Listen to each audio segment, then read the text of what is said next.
the field, the Washington Warriors.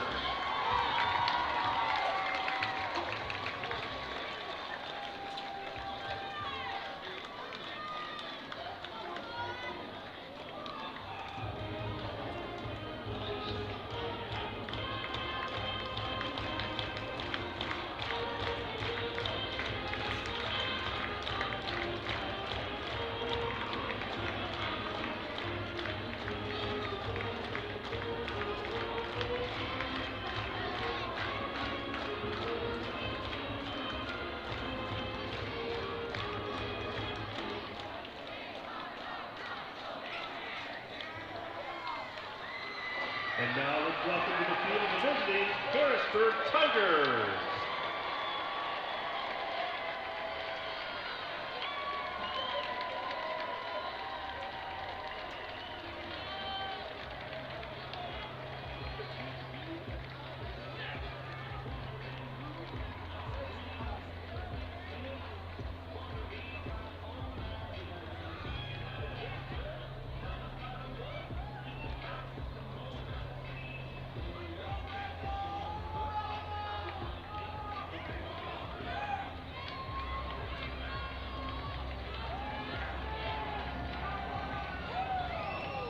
Ladies and gentlemen, please get up on your feet and welcome to Howard Wood Field, the Sioux Falls Hog Association.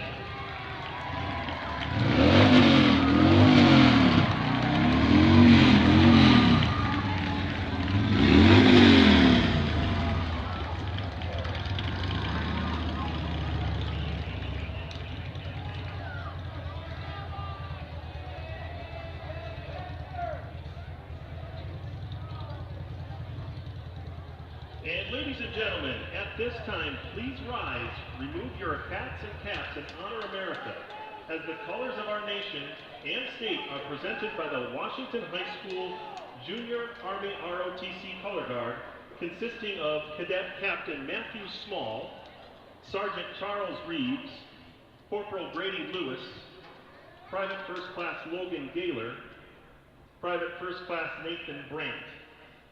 We ask that you remain standing until the colors have been retired from the field.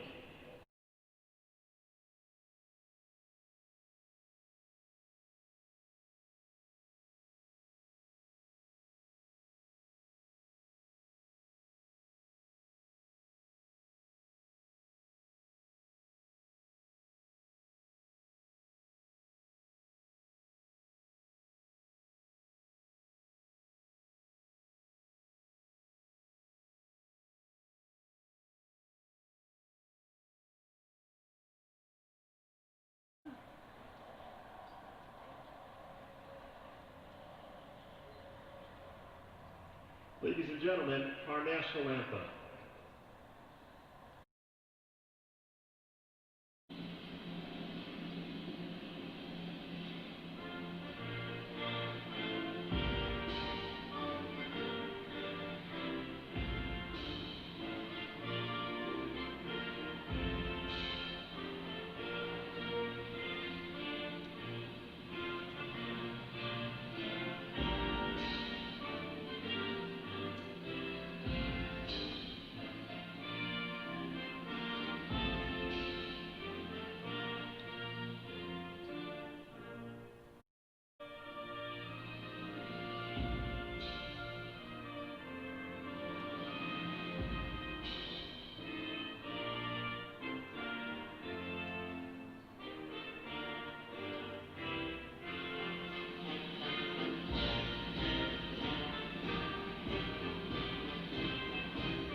Thank you, Junior ROTC.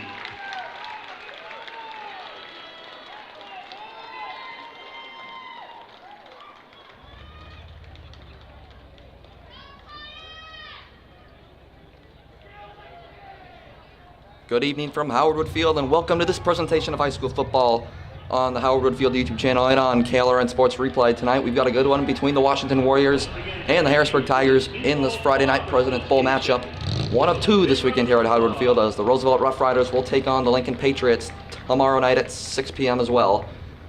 The Warriors and the Tigers both come in with a record of 1-0. The Tigers absolutely pummeling the Rapid City Central Cobblers 63-7 last week in Harrisburg, South Dakota, while the Washington Warriors struggled to beat the Aberdeen Central Golden Eagles last week as they beat them 28-21 in an ugly game, as the Warriors, with a lot of mistakes, 10 penalties last week, and a lot of fumbles that they were able to recover, not going to work this week against a Tiger team that's looked very good. They were solid last year in their first year in AAA, and they look to be even better this year and improved to 2-0 against the Sioux Falls, Washington team.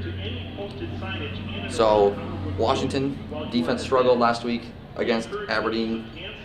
Quarterback Sam Rolfs in his first year under center. It's going to have to be better. They're going to have to clean everything up this week if they want to pull off an upset here against, if there was any betting, favored Harrisburg Tigers. That's kind of Max Thompson will look to step it up. That's kind of a weird, ironic coincidence that you look at this Washington team and how dominant they've been the last couple of years, and then you bring in the Tigers, and you say they're the favorite in this one.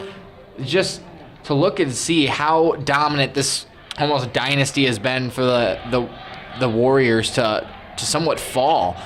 And it's going to be a good matchup tonight.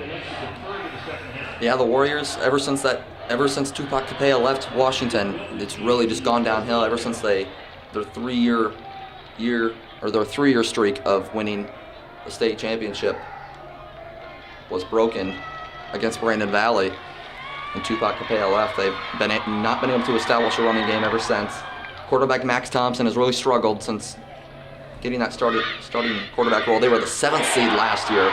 They were able to upset the Lincoln Patriots before getting pummeled the next week in Brandon Valley, so it's going to be, it's probably going to be another rebuilding year for the Warriors. But by the way, tonight's crew, I'm Brent Bowen, and joined by Brent Bartels. And it looks like Washington is going to start the game with the football. Not sure who won the toss. But Washington looking to start off fast and get to an early lead here against Harrisburg. Washington won the toss. They chose to receive. They want the ball, and they want to go down and score against, again, what you mentioned, a very good Harrisburg Tiger team. They want to score early, score first. That's kind of been the mentality, even in college football the last couple of years. Take the football, march down the field, and score first. And of course, you want to get the ball back, and so on and so forth. But it's going to be the Tigers and the Warriors going at it here. First game of the President's Bowl. Yeah, you are right. This game's really changed. It used to be defer, so then you can get the second half of the ball and you can maybe score by the end of the first half and basically get 2 possessions in a row. But it's kind of changed now. If you can get the ball, go down the field and score and just kind of set the tone to the game, that's what a lot of teams like to do now. So we're underway from the first game of the President's Bowl, and Washington has a good kick out of the back of the end zone. And the Warriors will start on their own 20-yard line with quarterback Max Thompson, looking to have a bounce-back performance from a rough Week 1 performance. Had his ups and downs, made some good throws, some not so great throws. But he's going to have to be really good today to pull off this win. And especially, they're going to have to rely on running back Michael Johnson a lot, too. Their second-year running back. And now Washington, don't be surprised maybe if they take a shot down the field looking to get a big play started. They are in the shotgun, so maybe they take a shot downfield looking to get a big play to start the game. So Thompson and gun, 3 seconds left on the clock, takes the snap. Looks left, he's going to throw it deep. He's got a man. Josh Piper is underthrown and incomplete. So a good start for the Tiger defense here. It's 2nd and 10. As you just mentioned it, taking a shot early. And looks like that Washington is going to come out here. They're going to come out at least being aggressive. That might be on the ground, that might be in the air as we just saw, but they're going to come out and be aggressive and try to move the ball down the field as quickly as possible.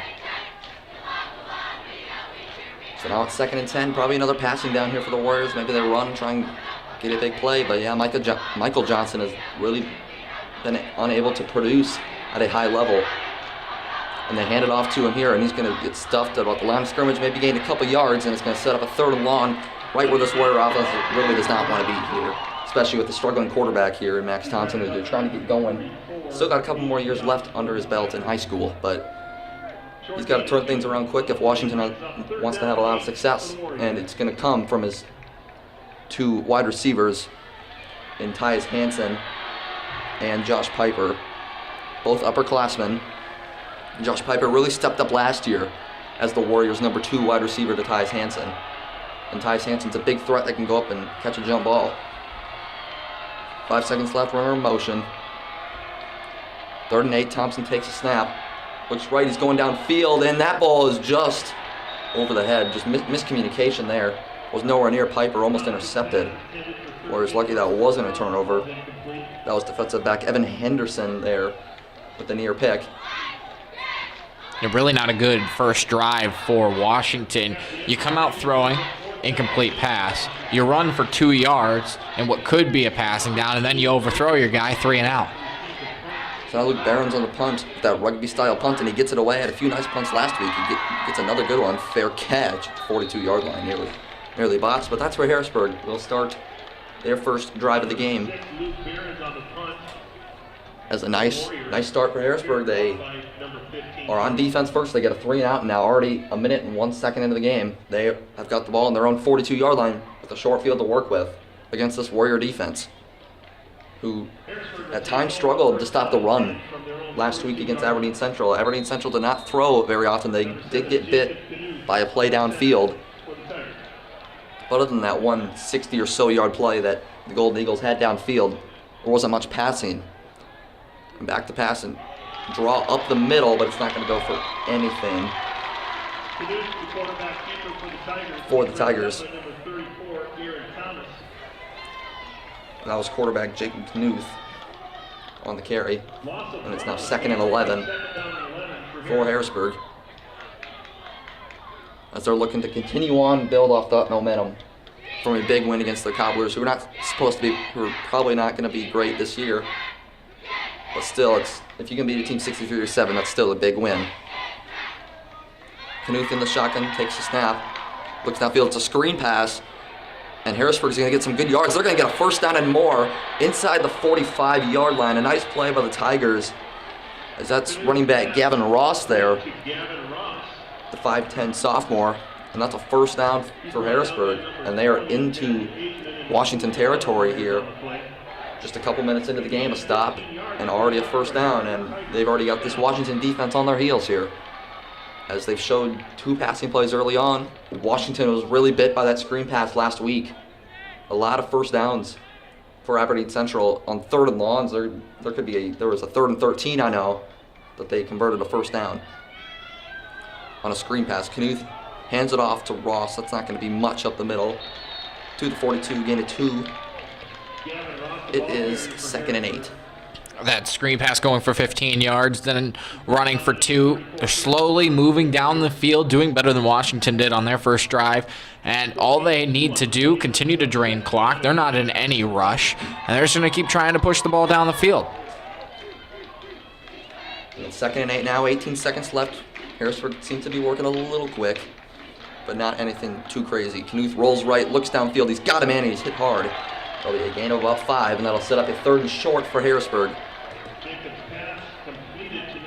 So this is right where Harrisburg wants to be, as that was Ethan Rollinger on the catch there. Good rollout, found his man open, didn't have enough for the 1st down, but he got it. He got the man he was looking for, and now has a 3rd and short.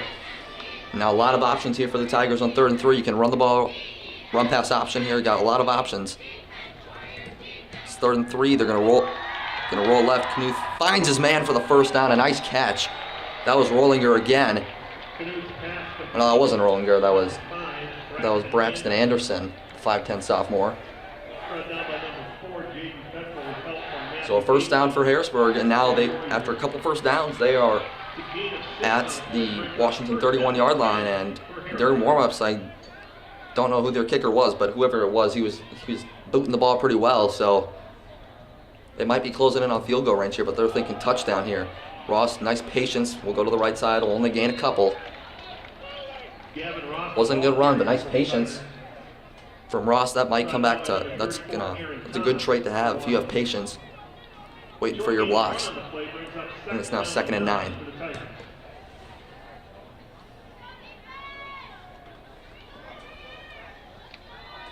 So now maybe a passing down here for Harrisburg as Washington defense is able to stop the run there.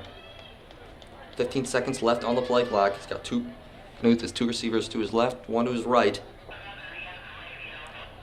Takes a snap, looks left, he's going to go quick slant. It's only going to go for a few. That was Andrew Walter on the catch. It is now going to be 3rd and medium for Harrisburg. And still a down that they can easily convert here. And this is probably 4-down territory here, so don't be surprised if they do maybe even run the ball here, knowing that they might have 2 plays here. Yeah, it's kind of that in-between between kicking a field goal and kicking or punting the ball or going for it. So try to get as many yards as you can right here. Closer to that first down, maybe have a chance. Yeah, 27-yard line, too close to punt, unless they would take a sack here. And there's a nice screen pass out of the backfield. Ross is going to get a first down to the 20-yard line.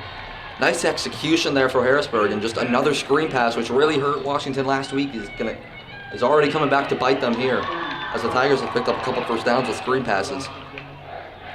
That was Gavin Ross, who's had a couple catches, has had a nice game early on for Harrisburg. Now it's 1st and 10 inside the red zone at the 19-yard line. Now they're going to stop the play here for something. Gavin Ross is going to come off the field, maybe an equipment issue, can't really tell. Now they're going to send in kind of a whole different unit here. Well, you're down inside the red zone. It's time for a good trickery. Early. We're going to go bunch formation. Maybe you save that to try and maybe trick play on the next drive or something, but there's an option here, and he's going to keep and go for a gain of about a yard. Not much there. Nice defense by Washington.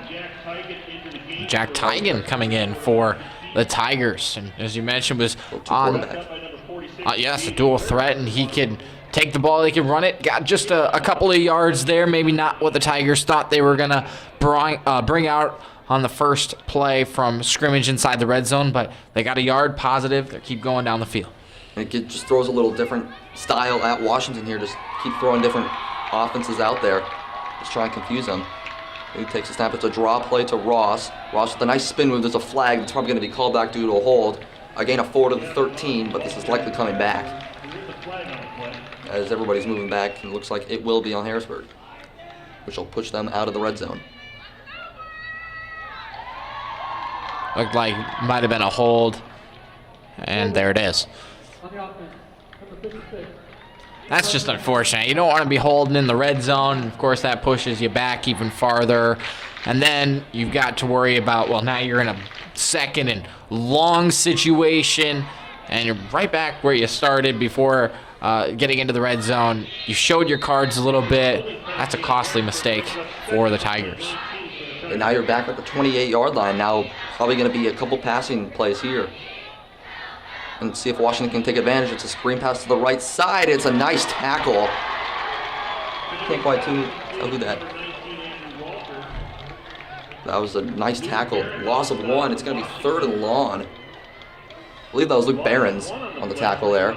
Yes, that was a wrap-up. Great wrap-up in the backfield, and it's a loss of 1 or 2, and now you've really pushed Harrisburg back to the 29-yard line. It's going to be, well, you can't go with another screenplay. Washington's already read it. You got to take a shot. Or maybe just try and get a gain of 6 or 7 yards to at least maybe put yourself for a chance for a kick. They're going to go for it all to the end zone. It is caught for the touchdown. Luke Behrens, after making the nice tackle, was beat. And it is a touchdown for Harrisburg. There's not a flag there. I saw a little yellow. That was Andrew Walter again. on the catch, and the Tigers jump out on top. 6-0. Yeah, you called it, shot downfield. It was a good spot to have to get enough range, enough space to create that movement, and he's 180, 6 foot. He can go up there and grab it. That's a nice play, nice pass, and a result on touchdown. The extra point coming, a little bit of a low snap, but the kick is good from Bryce Soley, the 6'1 junior. Ball got out at Howardwood Field, or got out of the track area at least. It is 7-0 Tigers. A nice start for Harrisburg after a 3-and-out and a nice drive down the field to take the lead early here at Howardwood Field. And now let's see how the Warriors can answer this possession after struggling in their first drive. Yeah, that was one possession for both teams. Total opposites. You had Washington 3-and-out after just a bad first couple of plays that they drew up, and then Harrisburg, one possession, they drive it all the way down the field. You mentioned they had started with good field position at the 42-yard line, and they were slow, they were methodical. They did have a penalty in there, but they also kept moving the ball down the field, and it resulted in a touchdown. And they were able to make up that penalty by a deep pass downfield for a touchdown. Now let's see what kind of response or changes and adjustments the Warriors have made, because they're going to need to make some quick here if they want to answer. And that defense is going to try and figure things out as well after Harrisburg just kind of marched right down the field. Had kind of got stopped a few times, but were able to bounce back and score the touchdown. And now the kickoff coming from Bryce Soley, who bombed it out of the end zone last time. Let's see if he can do it again. He's going to kick it. That one should be fielded in the end zone, and I believe caught for a fair catch. And the Warriors will start at the 20. So that fair catch was caught by Blessing Tanaya.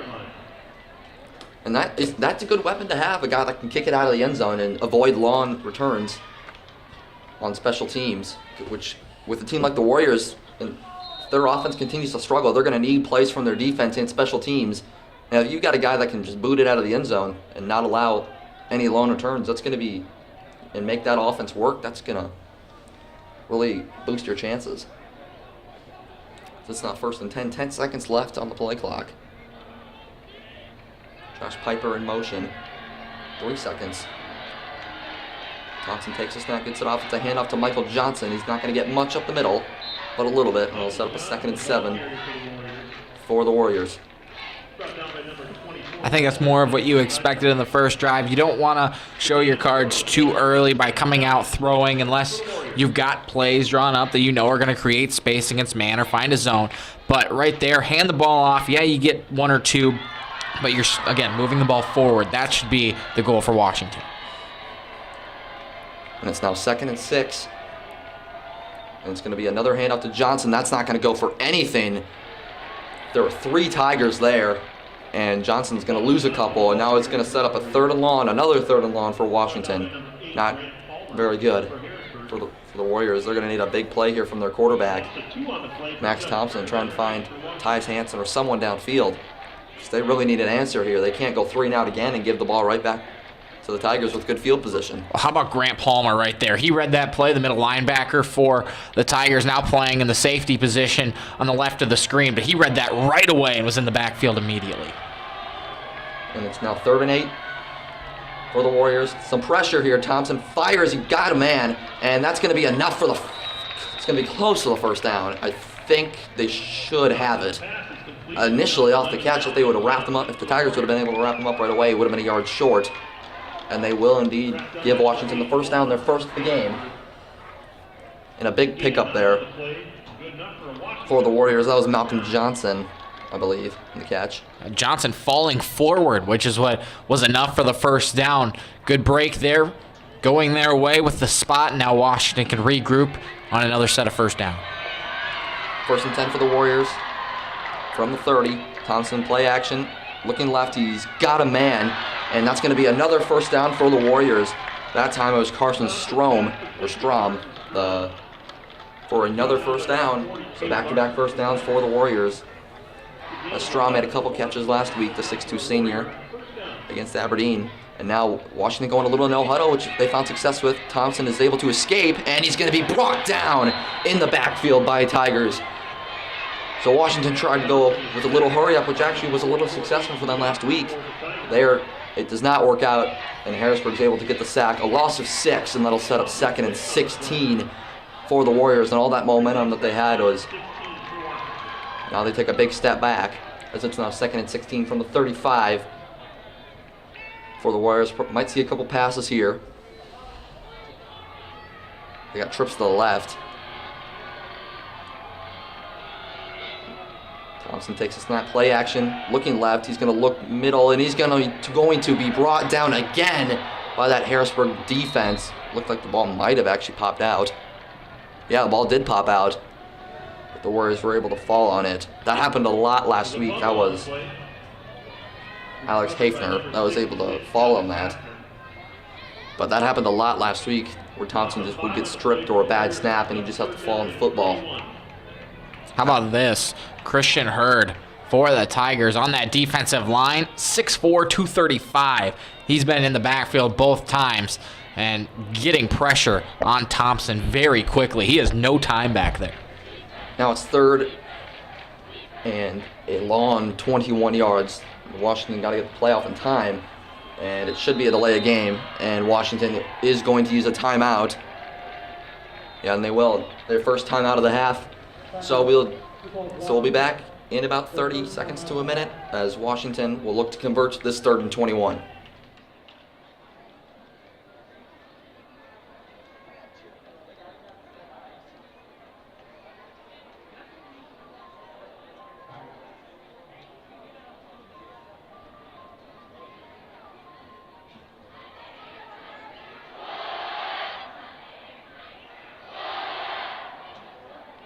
Just a reminder, fans, masks on, game on. Thank you for protecting our students' opportunity to play.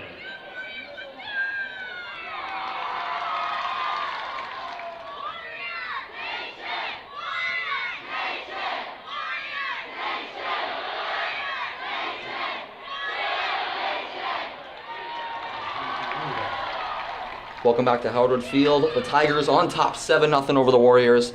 And now it is 3rd and 21 for Washington here in desperate, just 3rd and long. We've got to get it all the way to the Tiger 49-yard line. 3rd and 21. Harrisburg sends 4. Thompson looking deep. He's going deep. He's got a man. And it is dropped at the 35. In and out of the hands. Carson Strom, who had the other first down catch, drops that one. That might have been a touchdown. At least would have been a first down, probably down inside the 30. And now that'll force a punt for Washington. A huge blow in this game, as now the Tigers will get it back up 7-0 with probably pretty good field position. Punt from Behrens is away. It'll be fair caught at the 40-yard line. That's where the Tigers will start their second drive. A huge missed opportunity for Washington, and Harrisburg will get the ball back at their own 40. 40-yard punt by Luke Behrens. And now let's see what adjustments this Washington defense can come up with after not a great first drive, as they weren't able to take advantage of that holding penalty that almost ruined the drive for the Tigers. And now here comes Jacob Knuth for his second drive of this ball game. Well, he's in the gun, takes a snap. He fakes left. He's going to roll to his right. He binds some time, and he finds his receiver, Lincoln Carlson, on the edge for a nice gain of 5. He actually had a receiver open in the middle of the field that might have been able to get some more yards. But Harrisburg is able to get a few yards. It is now 2nd and 5 from the 45-yard line. 1:14 left to go in the first quarter. 7-0 Tigers on top, looking to add on to the lead. You're right. He did have a couple of guys open and wasn't able to find them. 2nd and 5, Knuth with a quick pass. That's going to be a first down. Another catch from Andrew Walter, who had the touchdown catch. And he actually had 2 catches in that first drive. He's got his third catch of the game. That's a first down for Harrisburg into Washington territory. And now this Harrisburg offense has got the Warriors defense on their heels again for the second time today. And now we'll see if Washington is able to hold up defensively. This team really needs to stop. Knuth takes the snap. It's going to be a draw to Ross. Ross up the middle is able to barrel his way forward to the 43 for a nice gain of 5. Gavin Ross, the ball carrier for the Tigers.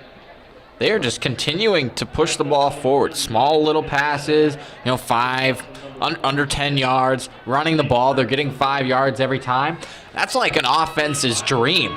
You just continue to push the ball, get enough so you can get a first down or at least a manageable yardage to get a first down, and you keep this defense on the field. They have been out there for almost this entire quarter. And Washington is, the Tigers are just playing to their strengths right now. And yeah, that's got to be a false start. Oh, they yeah. actually had Jack Tagan in there. It looked like they were probably just going to run left. That's going to come back. Yeah, that was not the greatest. I don't know I guess he was just going on 1. It was on 2, but Elijah Brandenburg just jumped too early on that one, and he's going to pull it back. After the procedure penalty brings up second down and 10 for the Tigers. It's now second and long for Harrisburg after false start penalty.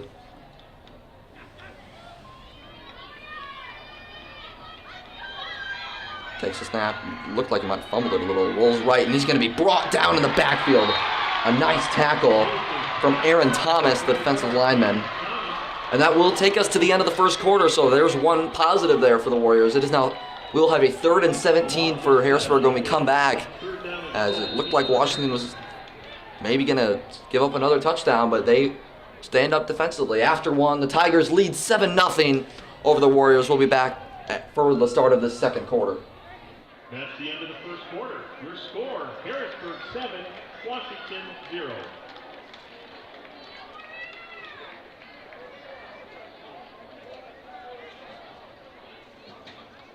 Hello, guests. We are pleased to have you at Howard Wood Field. The Sioux Falls School District Activities Department's top priority is and will be the health and safety of our student participants, staff, and spectators as we work to provide activities for the 2020-2021 school year. District administrators have worked with city, state, and national officials to develop the following safety guidelines and protocols for each activity. These guidelines and protocols will provide the opportunity for safety at our activities and ultimately support our primary goal of continuing a traditional school setting in the Sioux Falls School District. Following CDC guidelines, masks are expected for our guests. Please be respectful of others during your visit and as you exit the stadium today. Mingling, socializing, as well as tailgating is prohibited. Observe social distancing, spacing at least 6 feet apart from another group while seated on the bleachers. Small children to middle school age children should remain seated with family before and during the event. Restrooms and concessions are available, but adults should accompany children to monitor proper hand washing and proper social distancing. Welcome back to Howard Wood Field. The Tigers lead 7-0 Please leave the facility in this ball game. It is now 3rd and 17 for Harrisburg coming into the second quarter as they lost a little momentum after a penalty and a sack. In providing a safe environment for our events. And now the delay here is just to come back from commercial. So it was not a good first quarter, only 12 total yards for the Warriors compared to 79 for Harrisburg. Not even been more, 89, my fault. What do you think that Washington has to do to get back into this game? I mean, it's only 7-0, but Harrisburg, they're rolling right now. They got the ball, they're up 7-0. They just need to get the run game going, and run game struggled. And from the ball, they've only completed a couple passes. Ross in motion, he's alone at Knuth, alone in the backfield. He's looking over the middle of the field, that is incomplete. He missed his target there, which was Ethan Rollinger. And it is now 4th and 17 for the Tigers, and they will have their first punt of the day coming up, hoping to pin back the Warriors at least inside the 20-yard line here. It's a win. Yeah. You're going to get the ball back in decent field position. Now the wind, the wind is blowing from north to south, so it's blowing right into the face of this Tiger offense. And Washington, if they can get a good bounce or so, they could start this drive from their 20 or even beyond. And Soli's got a good leg, and he punt it off. It's going to be a short punt. It's going to take a nice bounce for Washington. That's going to be down at the 25-yard line. So still not great field position for the Warriors, but the best they've had all day, as they will start their third drive of the game with quarterback Max Thompson looking to make a push downfield a little bit, as their defense gave them a stop. Only down 7. Now their offense needs to respond here and step it up a little bit, as this Tiger defense, I imagine, has got a lot of confidence right now after only holding Washington to 12 total yards in the first quarter. That's not going to cut it at all. There's a flag on the play. I think they're going to give them for 12 men on the field. Oh, man, there's nothing going the way of Washington right now, if that's on them. And yes, it is. So just nothing going their way. You mentioned it. Negative yardage in the running, 12 total yards. Oh, boy. And I don't think Michael Johnson went out there, and I don't think they were planning to have a running back on the field right away. Yeah, 3 and out, and then you get 2 first downs, couple more penalties. Just hasn't been a good first 2 looks. And it's going to be a jet sweep to the left, and Malcolm Johnson is going to be wrapped up for no gain on the play. It's now going to be 2nd and long for the Warriors. So just a bad penalty, 12 men on the field. To start not just a normal 12-man penalty, but to start the drive, you should at least have a little more coordination there. Just a lot of those penalties hurt the Warriors last week too, just kind of silly penalties. They were able to win, but I was against the Golden Eagles, who were expected to be towards the bottom of the state this year. And against these good teams like the Tigers and the Riders and the Patriots and the Knights and the Brandon Valley Lynx, those aren't going to cut it. It's going to be a handoff left to Johnson. He's got a nice hold. There's going to be a flag, likely coming back due to a hold. A nice gain of about 8 or 9 yards. But this play is probably going to come back for the second Warrior penalty of the drive. If it is on Washington, that's their 4th of this game, and they're just continuing to pin themselves deep. They didn't have great field position at the 25, but they were at the 25. Now they're going to be pushed back further, and it's just not looking good. It's not. And now a sack might actually be a safety, or maybe, I don't know what they're talking about, unless there's 2 flags, so maybe there's a flag on each team, but we'll get the call here. Well, they're still talking it over. Yeah, if it is on Washington, and they're going to be pushed back, to the 15, or even the 10-yard line, we'll get the call. Holding on the offense. That penalty is declined. Dead ball. 2 penalties. Personal foul. Offense, number 74. After distance to the goal. So Third down. they decline the holding, which really would have been 10 yards anyways, but then they Probably take... be about the same. Right, and then they take the personal foul. So 5 penalties, but 4 of them that count. Push Washington back to the 12-yard line. Yeah, that's half of where they started. So they have not had a good first 2 looks on this third drive, and they're running out of time to make something happen here in this first half, as they have not looked like they can march the ball down the field. And now it's 2nd and 23 when this team just hasn't been successful this year, and it's hard to be successful when you're on 2nd and 23s. That's just a fact.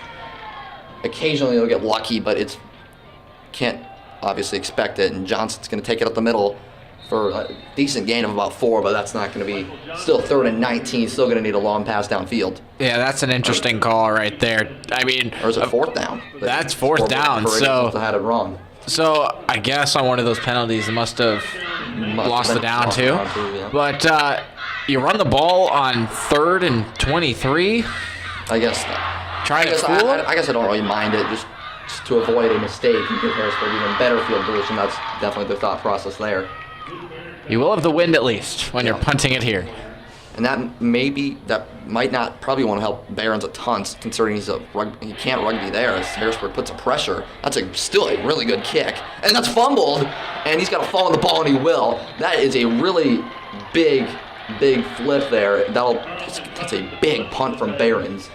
That went to it ended up being a 60-yard punt. 60-yard punt where he muffed the ball and it went back into an extra 10 yards or so. But that's a 60-yard punt. That's the best play we've seen at Washington have today, and it's going to set them up if they can get a good stop here or maybe a turnover in good field position. And that's from Luke Barons, a guy who's normally a rugby-style punter, and Harrisburg showed pressure from Barons' right side, which means he had to kick normally, but he was able to still put off probably his best punt he might have all year.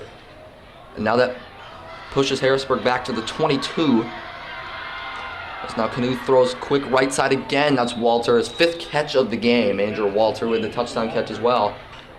He's had a few big catches. That's going to get to the 30-yard line and set up a 2nd and short for the Tigers. Maybe we see a shot downfield here, considering it's 2nd and short, even if it's incomplete. It's just a 3rd and short. I like the call, but also you're going against the wind. It's not a terrible wind, maybe 10 miles an hour or so, but when you get the ball up there, it might hang up a little bit. Yeah. So I like the shot, though. And that's going to be probably a false start coming here. Yep. Ross didn't pick up anything anyways, but it's going to be a false start and push it back to 25. At least it'll still be 2nd down for the Tigers. So now they might want to take more of an aggressive approach here with the pass. Offense. Number 16. Tiger underneath. Bring it down. So it is a false start. It is now 2nd and 7. 10:02 left to go in the 2nd quarter. Tigers up 7-0. Warriors just trying to stay competitive in this game, as it's been a rough go of things so far for the Warriors. Haven't done much offensively. And Knuth rolling right over the middle of the field. He's got his man Ross over the middle of the field. It's going to be close to a first down. They'll get him on the first down. A gain of just over 7 yards. And Ross, a nice play by Knuth to extend the play and find Ross over the middle of the field. It is a first down for Harrisburg from their own 33-yard line. I really like that play right there. He knew exactly where he needed, how much yardage he needed to get the first down. Ross fell forward. That was enough. So now it's 1st and 10 for the Tigers. Knuth takes the snap. He hands off Ross. He'll go left. And he's not going to get a lot. He will end up getting to the 34-yard line, gain of a yard. Still nice patience from the running back there. As it's now 2nd and 9 for the Tigers. 2nd and long, which they fared better in than the Warriors have, at least today. Their main target being Andrew Walter. He's now down there at the bottom of your screen by Barons, who he beat earlier in the game for a touchdown. Let's see if the Tigers looking like pretty good one-on-one coverage there. Knuth bobbled the snap. He's going to have to take off with it, and he's going to get back to the line of scrimmage. Maybe he was going to gain a yard, but he had Walter there, who would have had a pretty good chunk of yardage as Barons had really backed off, basically giving him 5-6 yards, but he botched the snap a little bit. Was trying to do 2 things at once, and it's now 3rd and long. Now you're going to have to pass the ball. Or, well, we could see a draw here. But, yeah, that was very much a mishandle, and that's going to cost them a lot of yards here, and you're going to have to be aggressive trying to get it in the air. Now you're probably going to have to take a shot over the middle of the field. Washington sends 4. Plenty of time for Knuth. He rolls to his right. He looks on the sideline. That is caught. No, it's incomplete. Wouldn't have been enough for the first down anyways. But it is incomplete. It is now 4th and 9, and that'll set up the 2nd punt of the game for Harrisburg. So the great punt by Barons pushed Harrisburg back a little bit, and the defense is able to get a stop. And now Washington will get the ball back with about 8:30 left, 8:30, 40 or so, with a chance to go downfield. And keep in mind, Harrisburg does start the second half with the football, so Washington would maybe look to score here and take a tie ball game going into the locker room. 5 seconds left. Harrisburg's going to have to call a timeout or take the 5-yard penalty. We'll see. They will use their first timeout of the half. So 8:48 left to go in the 2nd quarter. Harrisburg with a punt coming up when we come back.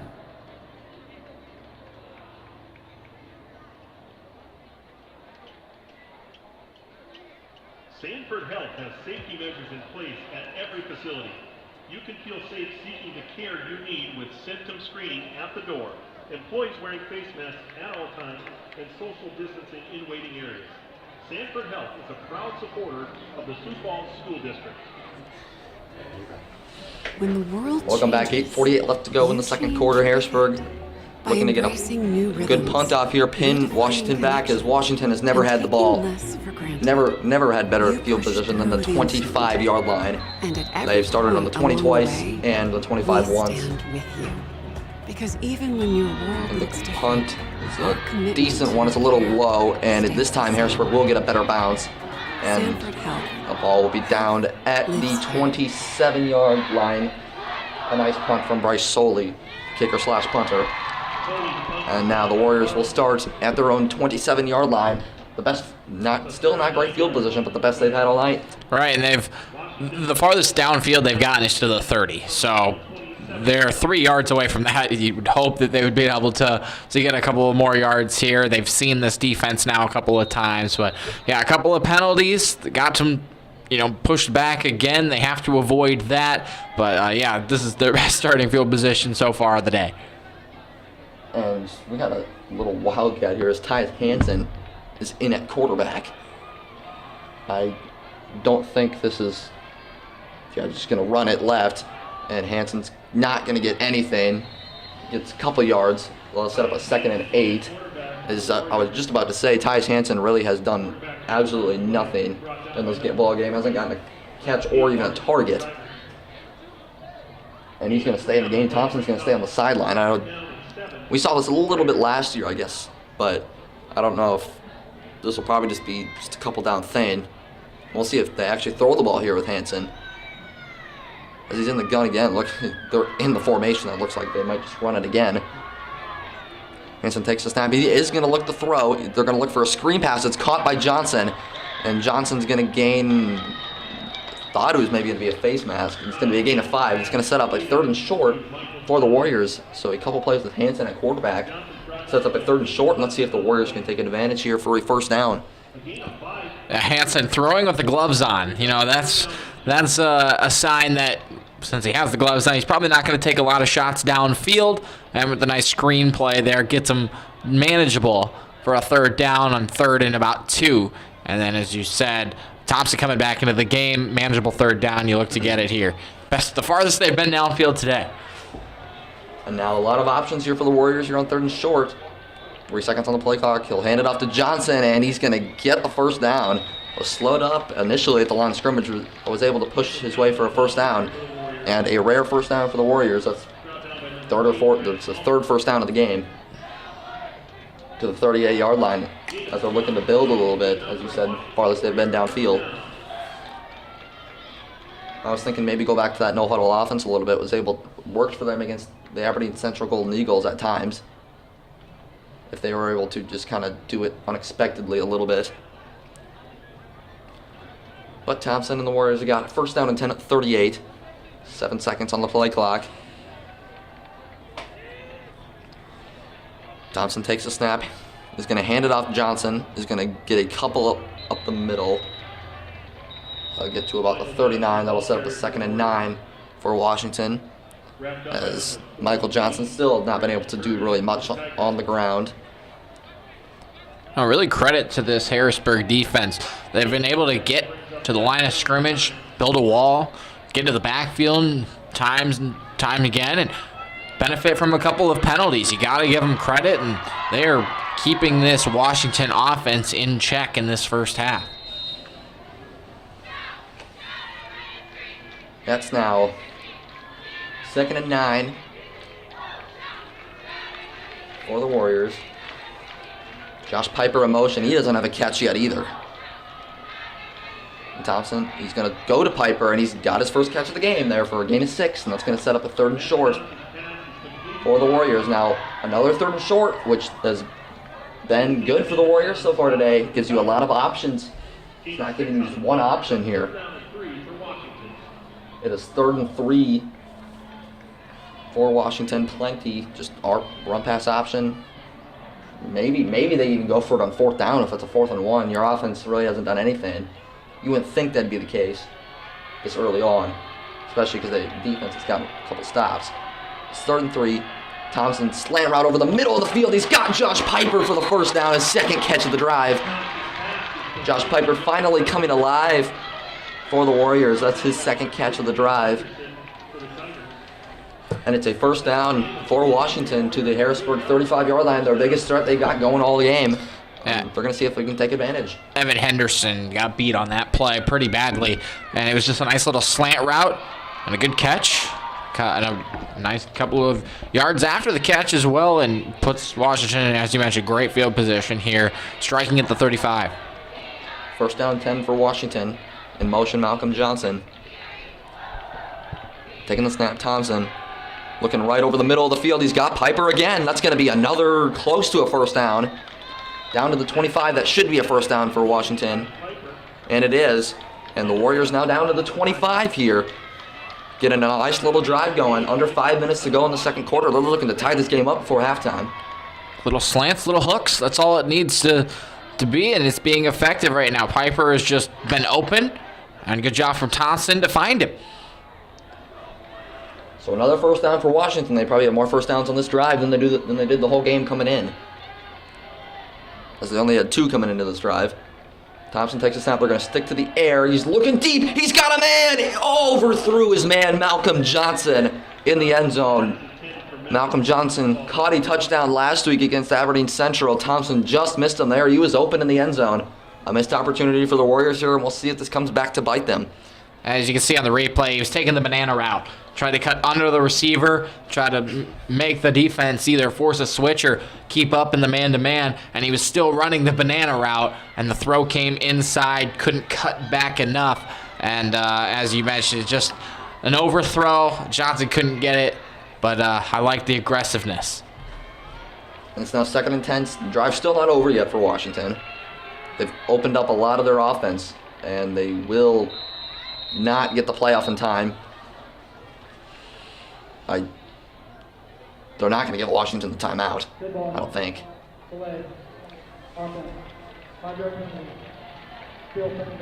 So just another not great penalty for the Warriors now. It's 2nd and 15 instead of 2nd and 10. Big difference, especially with the struggling offense who just started to get into a groove a little bit. All right, you don't want to see the penalty, hinder this offense, but they've been passing the ball. They've still gotten a lot of guys open, and this might give them enough space where they could take a couple of shots to the end zone.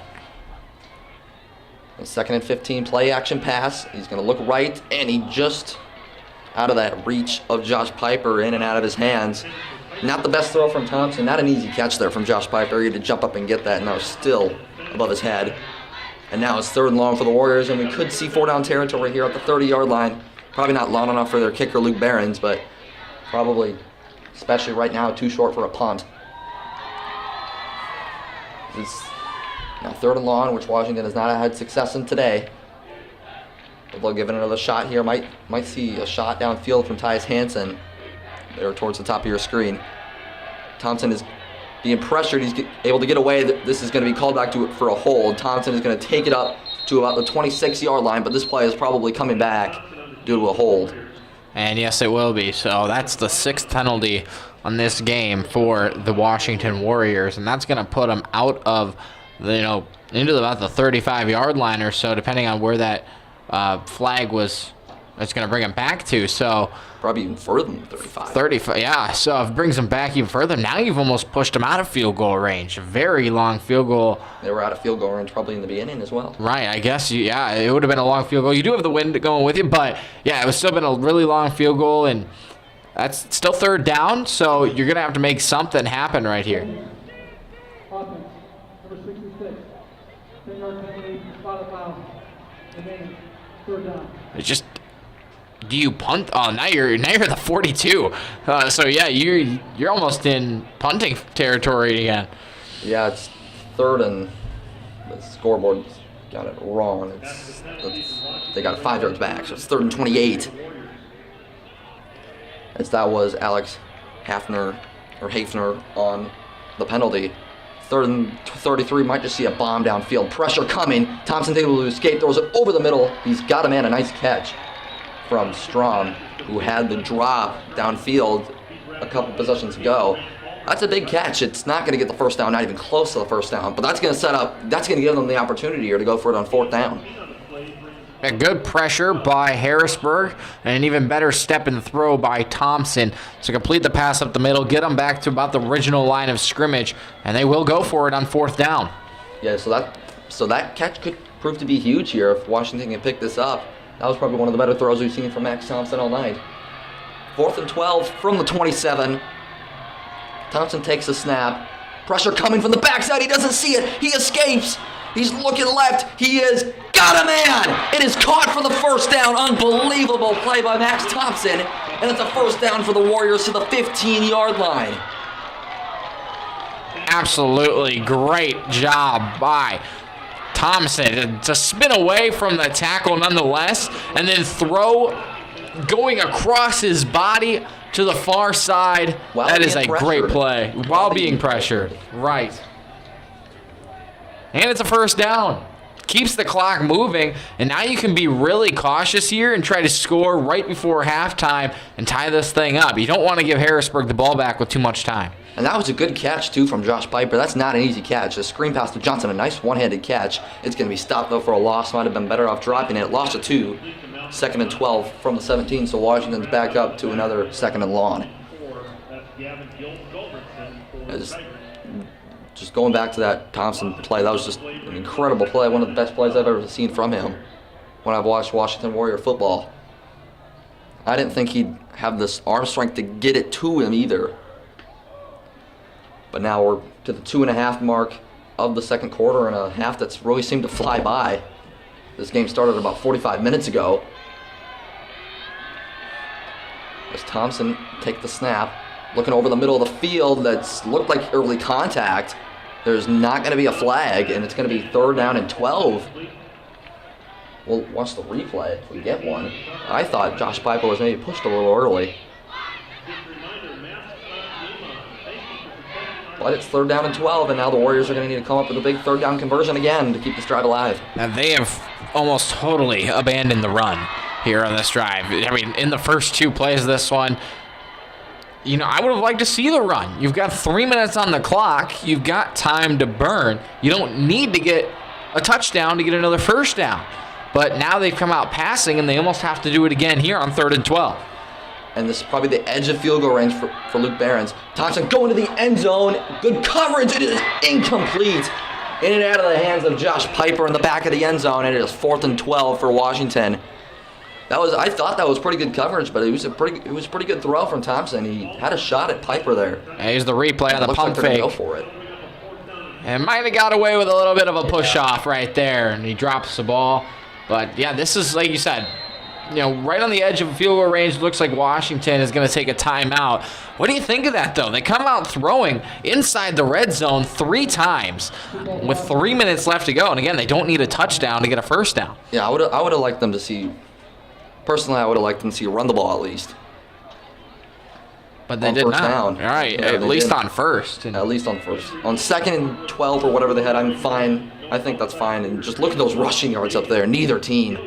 There's 13 combined rushing yards. And somehow the Warriors, who haven't really established a run game all year, are really ever since Tupac Capella left, are just each team under 1 yard per rush attempt. Yeah.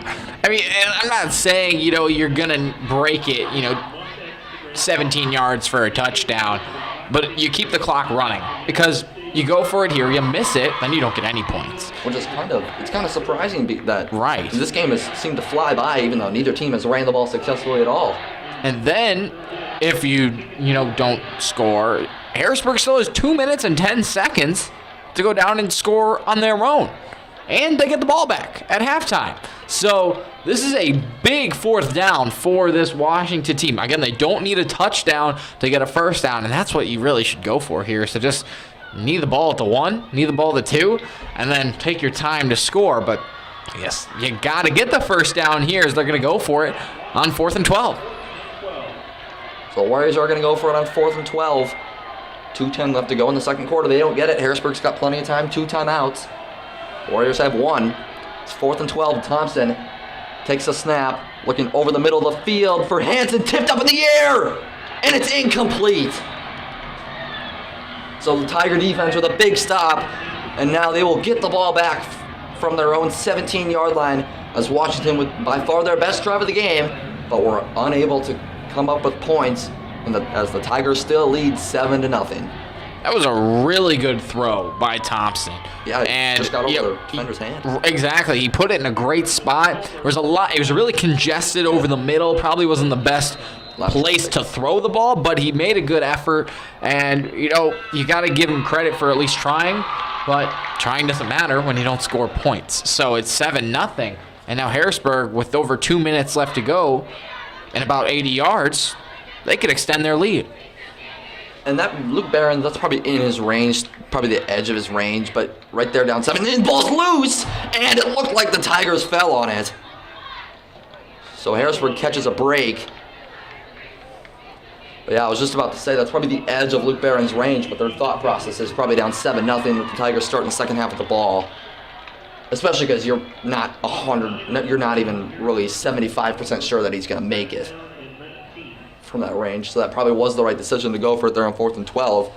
The Warriors decided not to use a timeout. Really, Harrisburg should just be trying to melt this clock down here and not give Washington the ball back. Yeah, I think after that missed snap, you just want to take your lead and go into halftime. I wouldn't expect anything but probably a couple runs here.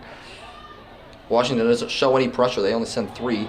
Ross stumbles up the middle, but it'll get to the 12-yard line, and Washington's going to use their final timeout as Ross got that up to about the 12-yard line. A little surprised they used it on 2nd down instead of 3rd down. I think Harrisburg is going to drain the clock as much as they can either way. And really, they run a play, 5 seconds. They get it down to 1:10. Then they run a play, or the time will continue to run. 35 more seconds. They punt it away. They might only have 20 seconds to go. So, I don't know. It doesn't really make a lot of sense to call the timeout here, but they're trying. They're trying, and if they can get a fumble, a bad snap, block the punt, get a punt return, there's a lot of options, so you got to try. You got to go for it, and that's what they're trying to do. They're calling up a play. I think they send the house here. Why not? You take a chance. Yeah. I'd say either drop everyone back into coverage or just blitz 7 or 8 guys. I agree with you. I think they should blitz here. Try and maybe force a bad pass. I don't see them passing the ball. But if they would, maybe just get a sack, strip sack, fumble, or force a bad pass for an interception. I'm not expecting Harrisburg to throw the ball here at all. Well, look at the box. Look how light the box is.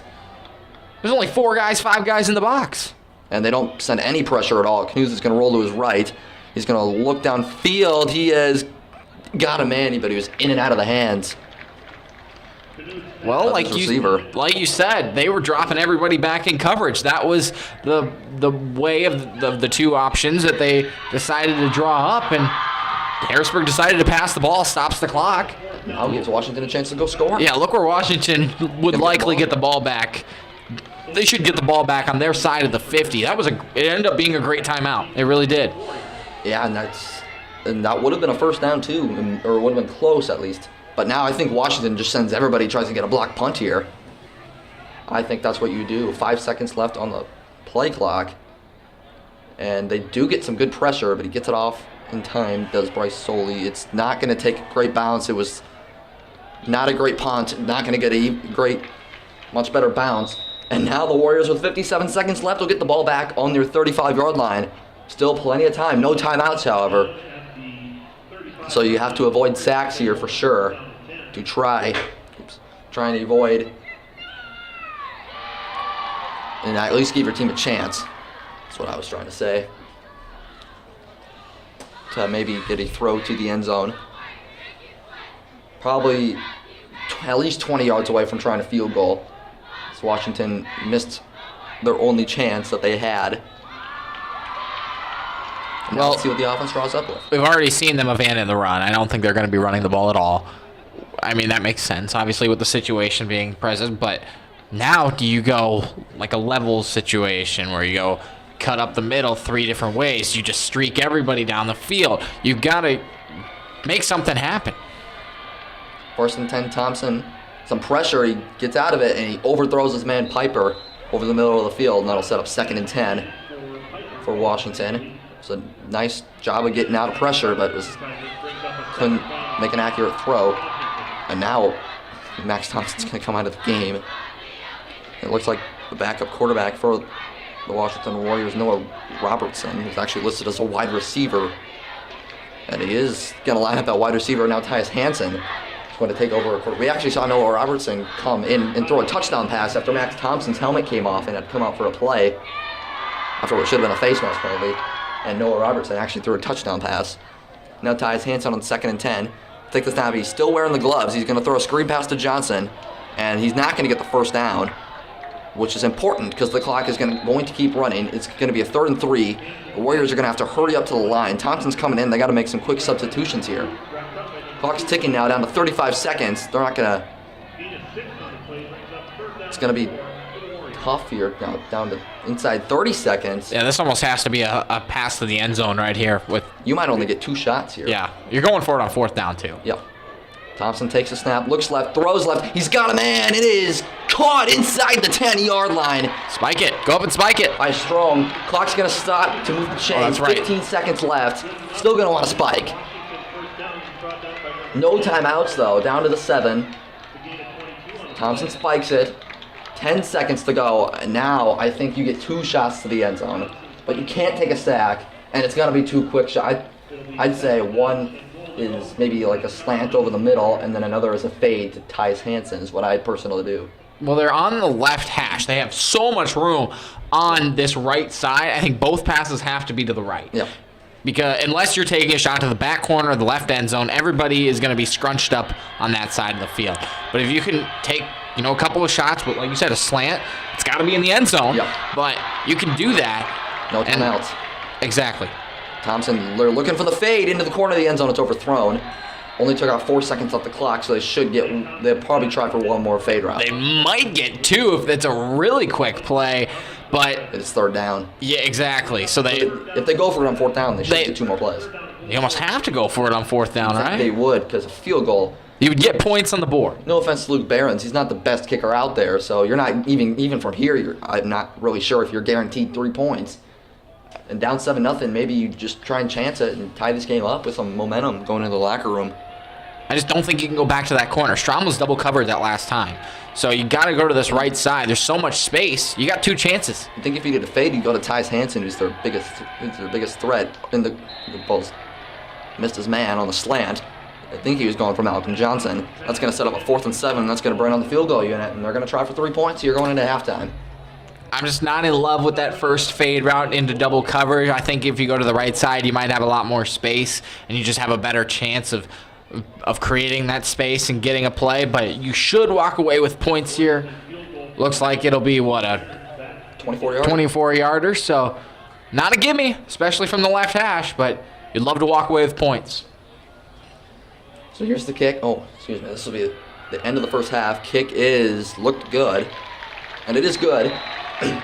So the Warriors are able to salvage points going into the locker room as they were unable to. A really good final 2 drives for the Warriors. They are not out of this game. It did not look good for the Warriors in that first quarter, but they were able to bounce back with a strong second quarter, and the Harrisburg Tigers will lead the Washington Warriors in a low-scoring defensive battle, 7-3 game. We'll be back for the second half.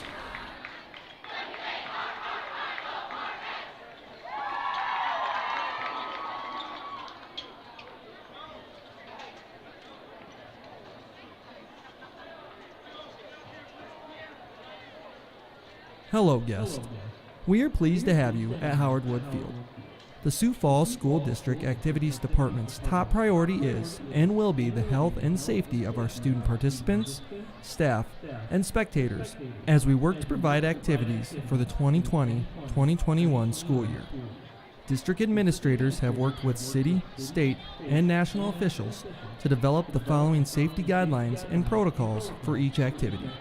These guidelines and protocols will provide the opportunity for safety at our activities and ultimately support our primary goal of continuing a traditional school setting in the Sioux Falls School District. Following CDC guidelines, masks are expected for our guests. Please be respectful of others during your visit and as you exit the stadium today. Mingling, socializing, as well as tailgating is prohibited. Observe social distancing, spacing at least 6 feet apart from another group while seated on the bleachers. Small children to middle school age children should remain seated with family before and during the event. Restrooms and concessions are available, but adults should accompany children to monitor proper hand washing and proper social distancing. Water fountains are not available. Please leave the facility today immediately following the event, and as you are leaving, please leave 6 feet between you and the group ahead of you. Thank you for your assistance in providing a safe environment for our events.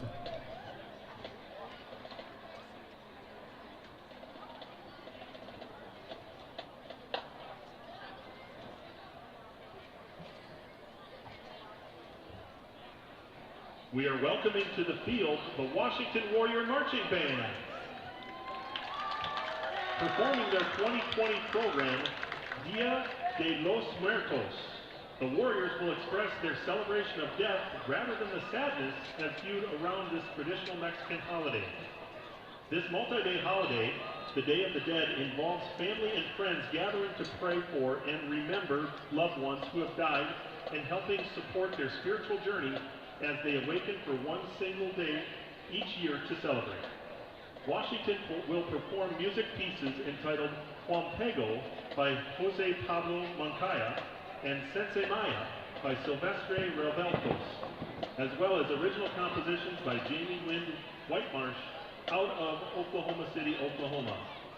Soloists include Sidney Kervin and Colin Pierce on trumpet, Micah Moran on snare drum, and Natalie Peters, Addison Winker, and Angelina Benda in the color guard.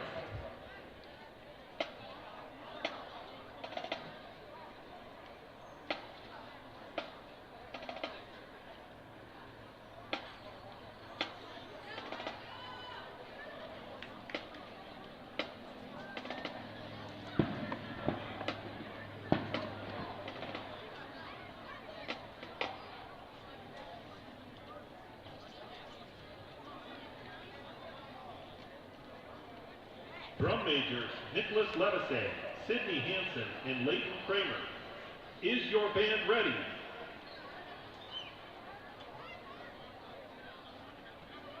Washington Warrior Marching Band, you may now take the field in exhibition performance.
The Washington Warrior Marching Band has a long-standing tradition of performing competitively and will compete in 5 professional performances this season. The Warriors will travel to Grandin Valley High School to perform in the Big Sioux Preview and the Big Sioux Review. They will perform here in Sioux Falls at our home competition, the Festival of Bands, as well as Orange City, Iowa for the Dusty Steel Championship, as well as Ankeny, Iowa for the Mid-Iowa Band Championship. Staff for the Washington Marching Band include directors Kylie Coyne and Benjamin Harder, Brett Kroger and Austin Herbert on percussion, Simon Keller on sound technology, and Kylie Coyne for the color guard, as well as many seasoned staff members that support and teach the band throughout the summer. Congratulations and excellent job, Warrior Marching Band.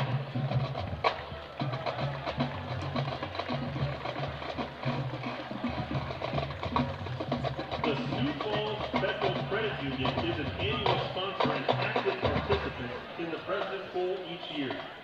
You may know them from awesome swag that they have handed out to each team over the years, from foam fingers to bandanas, stocking caps, and more. This year, due to the pandemic restrictions, they were unable to attend this event. However, in order to not break tradition, rally towels were created for each school and were given to school's administration to hand out at their discretion to students and fans. So be sure to get yours. In addition to their swag, Sioux Falls Federal Credit Union has set up a contest online for someone from each school to win an exciting package. Each winner will receive a nice cooler, gift card, one of the school rally towels from this year's event, along with some other fun swag items. You do not need to be present to win, but if you signed up and your name is called, be assured that the Sioux Falls Federal Credit Union will be in touch with you to claim your prize. With that said, we are going to announce the 2 winners for tonight's game, one from Harrisburg and one from Washington. The winner for Harrisburg is Tyler Booth. And the winner for Washington is Link Wiley.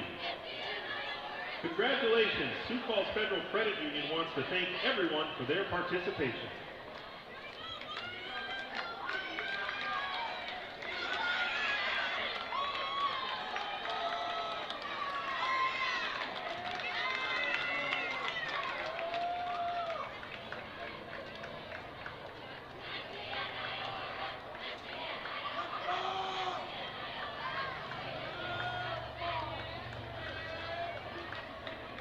Just a reminder, first Sioux Falls School District protocol, following the conclusion of the game, both teams will exit the field immediately.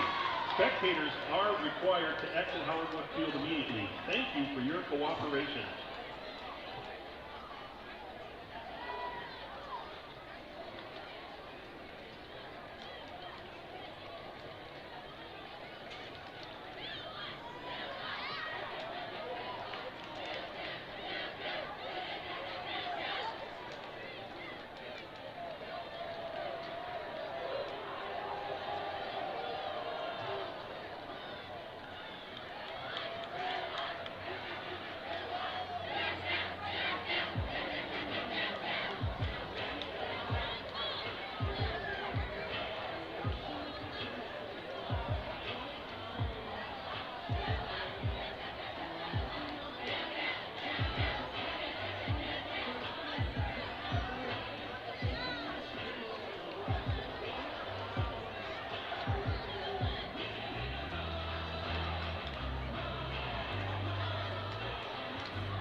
Welcome back to Howard Wood Field in this presentation of high school football on the Howard Wood Field YouTube channel and on KLR on Sports Replay. I'm Brent Bowen, and tonight I am joined by Brent Bartels, and we had a close first half here at Howard Wood with the Tigers leading 7-3, but this offense really stalled after a opening drive touchdown, a 3-and-out and opening drive touchdown, just a few minutes into the game. But the Warriors played a solid first half defensively, at least. Offense was still shaky, but started to figure it out a little bit towards the end of the first half. Let's see we'll see if they can carry it on to the start of the second half. And for Harrisburg, it's pretty simple. They just need to get their wide receiver Andrew Walter going, who had a really good first quarter and start of the second quarter. Really struggled. Though after that, Washington played pretty solid, had pretty solid coverage on him. And neither team was able to run the ball successfully in that first half. Neither team found a run game. As now Harrisburg will start the second half with the ball. It's a nice boot into the end zone for a touchback. And that's where the Tigers will start the second half of play. As now, Jacob Knuth is coming back out. And we'll see what adjustments the Tigers made, because it was not very good in that first half after that first drive. They really struggled. The running game was never there, even when they did have success in that first drive. Picked up a couple of good runs, but since then it's just not been anything going for this Tiger offense. As Knuth takes the snap, and he'll fire right in, and it's dropped! A dropped pick six to start the second half. And Washington just absolutely could not take advantage, as this score should be 10-7 right now. Oh yeah, he just dropped an open pass. So that's why he's a defensive man and not a wide receiver. That was Matthew Eggman on the drop, a huge drop. And now let's see if Washington can at least get stop here defensively. So 2nd and 10, Knuth. Looking sideline is incomplete. Looked like a bump. No call. And it's going to be third and long, excuse me. I like that no call right there, though. You're letting the guys play. A lot of contact, but it looked like it'd come, after either wide receiver had made contact with the ball, or at least they were both going up for it. They both played it well. I like the no call. Let them play. 3rd and 10. For Harrisburg on their opening drive. Let's see if the Warriors can finish this possession off. This opening drive off with a stop. 3rd and 10, taking the snap, move. Looking long. He's got a man. It is caught. And he breaks the tackle and is going to stumble forward. That is another great catch from Ethan Rollinger. And that is a first down, as Washington not able, a missed pick six, and then they're not able to finish the possession off with a stop.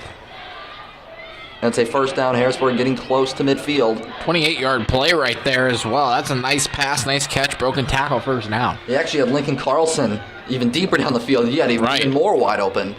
But still a first down, a quick pass to the left, and there's Andrew Walter again for a gain of 4. As they've got him going for his first catch in a while. It's 2nd and 6 from the Washington 44, and this Washington defense back on their heels again, just like they were for a lot of the first quarter. You're right, though. I thought Knuth was trying to find Carlson down the left field sideline, and he would have had don't want to assume anything, but he might have had a touchdown if he was able to get that ball. But it's still a first down nonetheless. Knuth got pressure. He gets it off to Ross. Ross breaks a tackle and is going to get a first down inside the 40-yard line down to the 35-yard line. That is a gain of 9 yards and another Tiger first down. And they can keep the drive moving up to the 35. So their first drive, the Tigers' best 2 drives have been the first drives of each half. And now let's see if the Warrior defense can respond here and get a stop before Harrisburg's able to escape in field goal range. Yeah, yards after catch, or contact, yards after contact. That was really good, and he had about 7 of them. Get the first down. 1st and 10, Knuth looking quick left again to Andrew Walter, and Washington continuing to give Harrisburg those 7-8 yards on a quick hook route. It's now going to be 2nd and short for the Tigers. Well, yeah, if you're going to give Walter, like you said, 6, 7, 8 yards on a little hook route, he'll take it all day. Yep. He's just going to create that space, especially wide open catch. Especially in 1st and 10. 2nd and short, plenty of options for the Tigers.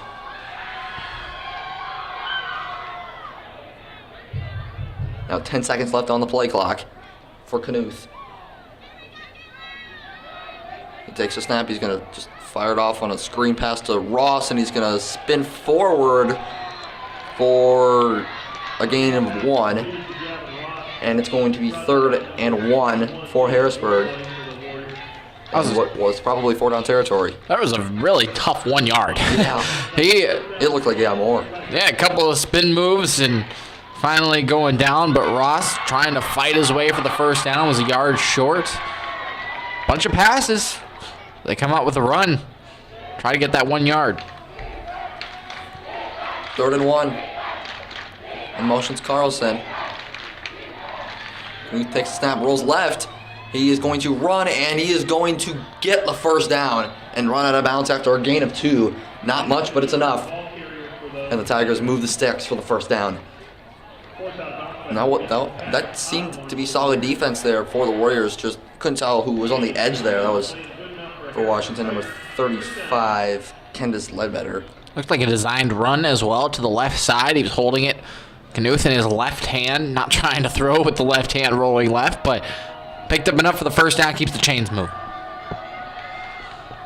Knuth, pump fakes right in his, that's going to be a forward pass. But a nice hit in the backfield there by Jason Bartlett.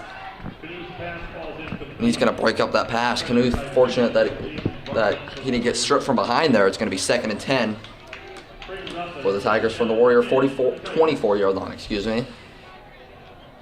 As 9:56 left to go in the 3rd quarter.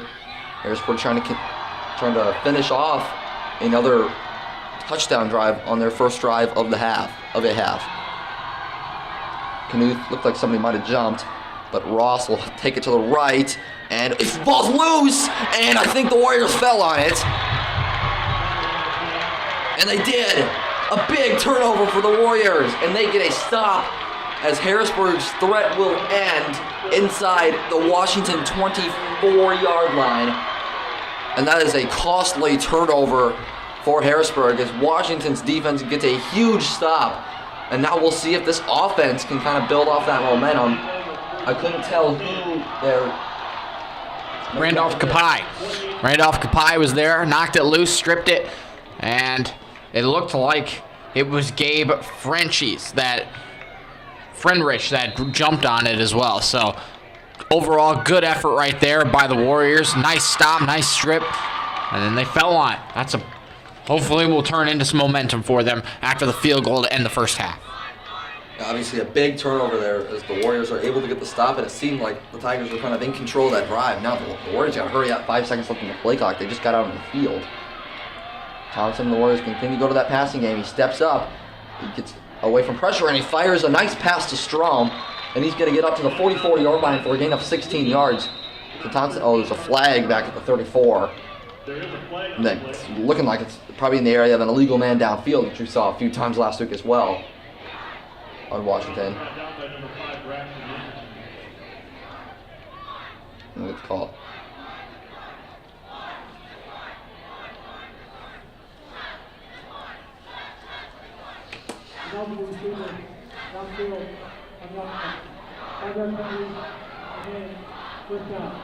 The illegal man down the field. We saw that a lot last week from Washington as well. Probably 3 or 4 times. I can't really remember exactly how many, but too often. And it's now 1st and 15. That's a huge swing there. It would have been a first down close to midfield. I think that was to the 44 or 45-yard line. So it's 1st down and 10. They hand off to Johnson. He's running left. He's going to get an okay gain of about 3 yards. He's going to set up a 2nd and 12 for Washington. And probably another couple passing downs here. Gosh, that was almost the longest run of the day for Washington. 4 yards. And that was a gain of 3. Just nothing. Every big play for Washington has been through the air, which is just a one-dimensional offense is not the key to being successful. It's now 2nd and 12, play action. Thompson rolling right, is being chased down, is going to throw over the middle of the field. A lollipop is intercepted. It is intercepted in a big hit after the play, but the Tigers with a turnover, and they get the ball right back as that was Grant Palmer there on the pick. I don't know really what that was, to be honest. That was just what I said earlier, just a lollipop. Thompson was pressured, coming from the back, coming from the front, but, that's a ball where you step up and you launch it. Or at least that's what I'm sure the design was, and He just was indecisive between two men, put it right in between them, and the only one that was there was Grant Palmer. Interception. He's going for, looked like he was going for Piper, but he just completely floated it way over his head. Not even close. And a big turnover there. Now it's 1st and 10 for Harrisburg. And Ross has probably the biggest run of anybody today. He's going to barrel forward to the 21 for a gain of 12. Oh, yeah. That's the longest run. A double of the longest run. Up to the 21, and now the Tigers are back closing in on the red zone. Well, he made one man miss off of a juke. Patrick Osborne hit the turf, and then he had a lane to the left side. It was a good piece of running, had a blocker in front of him, and it's 1st down for Harrisburg. 1st and 10 from the 21 for Knuth and the Tiger offense. Takes a snap, he hands off to Ross. Ross, there's going to be a flag on the play. He's going to go forward for a couple yards, and this play might be coming back, which might be another costly turnover for Harrisburg. They were able to take advantage. They were able to still score the last time this happened, where they had a hold. It's looking like they're going back. It might be another hold.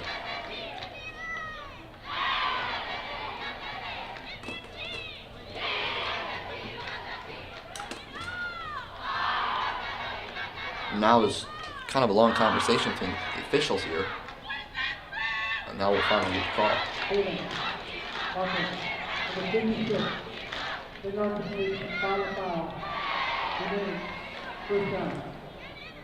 So a 10-yard penalty from the spot of the foul, so that'll set up a 1st and 22 from the 33-yard line. A big penalty for Harrisburg. They've had a couple of those big penalties right when they were around the 20-yard line. They were able to score last time, but now they are pushed back to the 33. Knuth takes a snap. They blitz 4. They got pressure.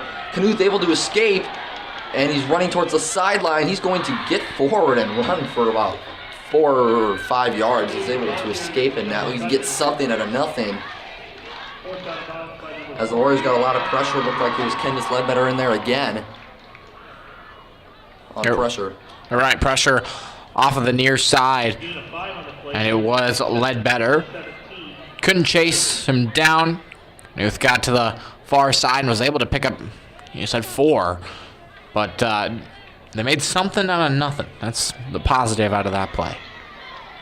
And Harrisburg's kicker, Bryce Soley, has a big leg too, so he can probably kick some longer field goals. Knuth play action over the middle. It's incomplete. It was broken up. He had it in his hands, but a nice hit. That was incomplete. He was going for Lincoln Carlson. That was broken up by Trig Otten. And it's 3rd and 17. Carlson was a little slow to get up. Knuth led him a little bit too much. He had to come out and reach for that ball. If it would have put him right on the numbers, he might have been able to make that catch and secure it before taking the big hit. But you got to give credit to Otten, too, laying his body out, trying to create a stop, and he did. Created the incompletion, and now it's a big 3rd down. 3rd and 17 for the Tigers. Could see 4-down territory here if they can pick up maybe half this yardage. And a new quarterback into the game. He's going to take it off to the right to the 21-yard line, gain of 7. Tigan back in there. Saw him a couple of times. Yeah. And now I think they might be going for it here. Don't see the kicker out on the field. I like the call. You're deep into Washington territory. They've shown that they can turn the ball over if you give them pressure. Also, that they haven't really been able to drive the ball down the field. The one time they did was in the second half or the second quarter. I like this play, but you still got to get 10 yards. Not an easy 1st down to get. Huge play in this game here. Let's see if the Warriors defense can hold up after the turnover. Knuth looking right. He's going for the end zone. It is caught in the back of the end zone for the touchdown. It's Andrew Walter, a nice pitch and catch for the Tigers, and they extend the lead on a big touchdown catch. Walter's 2nd of the game, both in the corner of end zones, just on opposite end zones. And the Tigers extend the lead to 13-3 on a big play in this game. Huge momentum killer for the Warriors, who, with a stop, would have taken over around the 20, with it still being a 4-point game. I thought that ball was going to get over him. It looked like he launched it, and it fell right into his lap, tippy-toed on the sideline, made the catch, touchdown. The extra point is good from Bryce Soley, and it is now a 14-3 ball game with 7:34 left to go in this third quarter. So the Warriors, after the turnover, they force a 4th and 10 and are unable to take advantage and get a stop. And now the Warriors find themselves down 11 in a game where their offense has not been able to convert most of their scoring opportunities. We're inside the red zone have been inside the red zone 2 times and have only been able to score 3 points.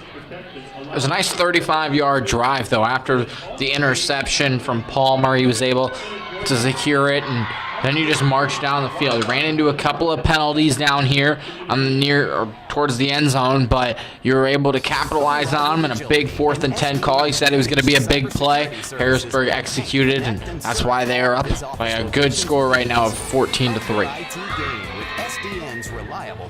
So now let's see what kind of answers the Warriors can come up with here as they find themselves down 2 scores. That was a big momentum swing in this ball game. Game's still not over though. Still obviously plenty of time. Still just under 20 minutes still of total game clock. Only an 11-point game. Just seems a lot more though with the Warriors not being able to finish off drives. Especially for a lot of this game, they struggled to get things going offensively. Kick from Solis away, it'll bounce at about the 20, and it'll be fielded at the 20. And he's going to get a nice return up the middle to the 32. As that was Chase Gunderson, the sophomore linebacker, on the return. Up to the 32, and that's for the Tigers. Will take over. Excuse me, the Warriors will take over for their next drive.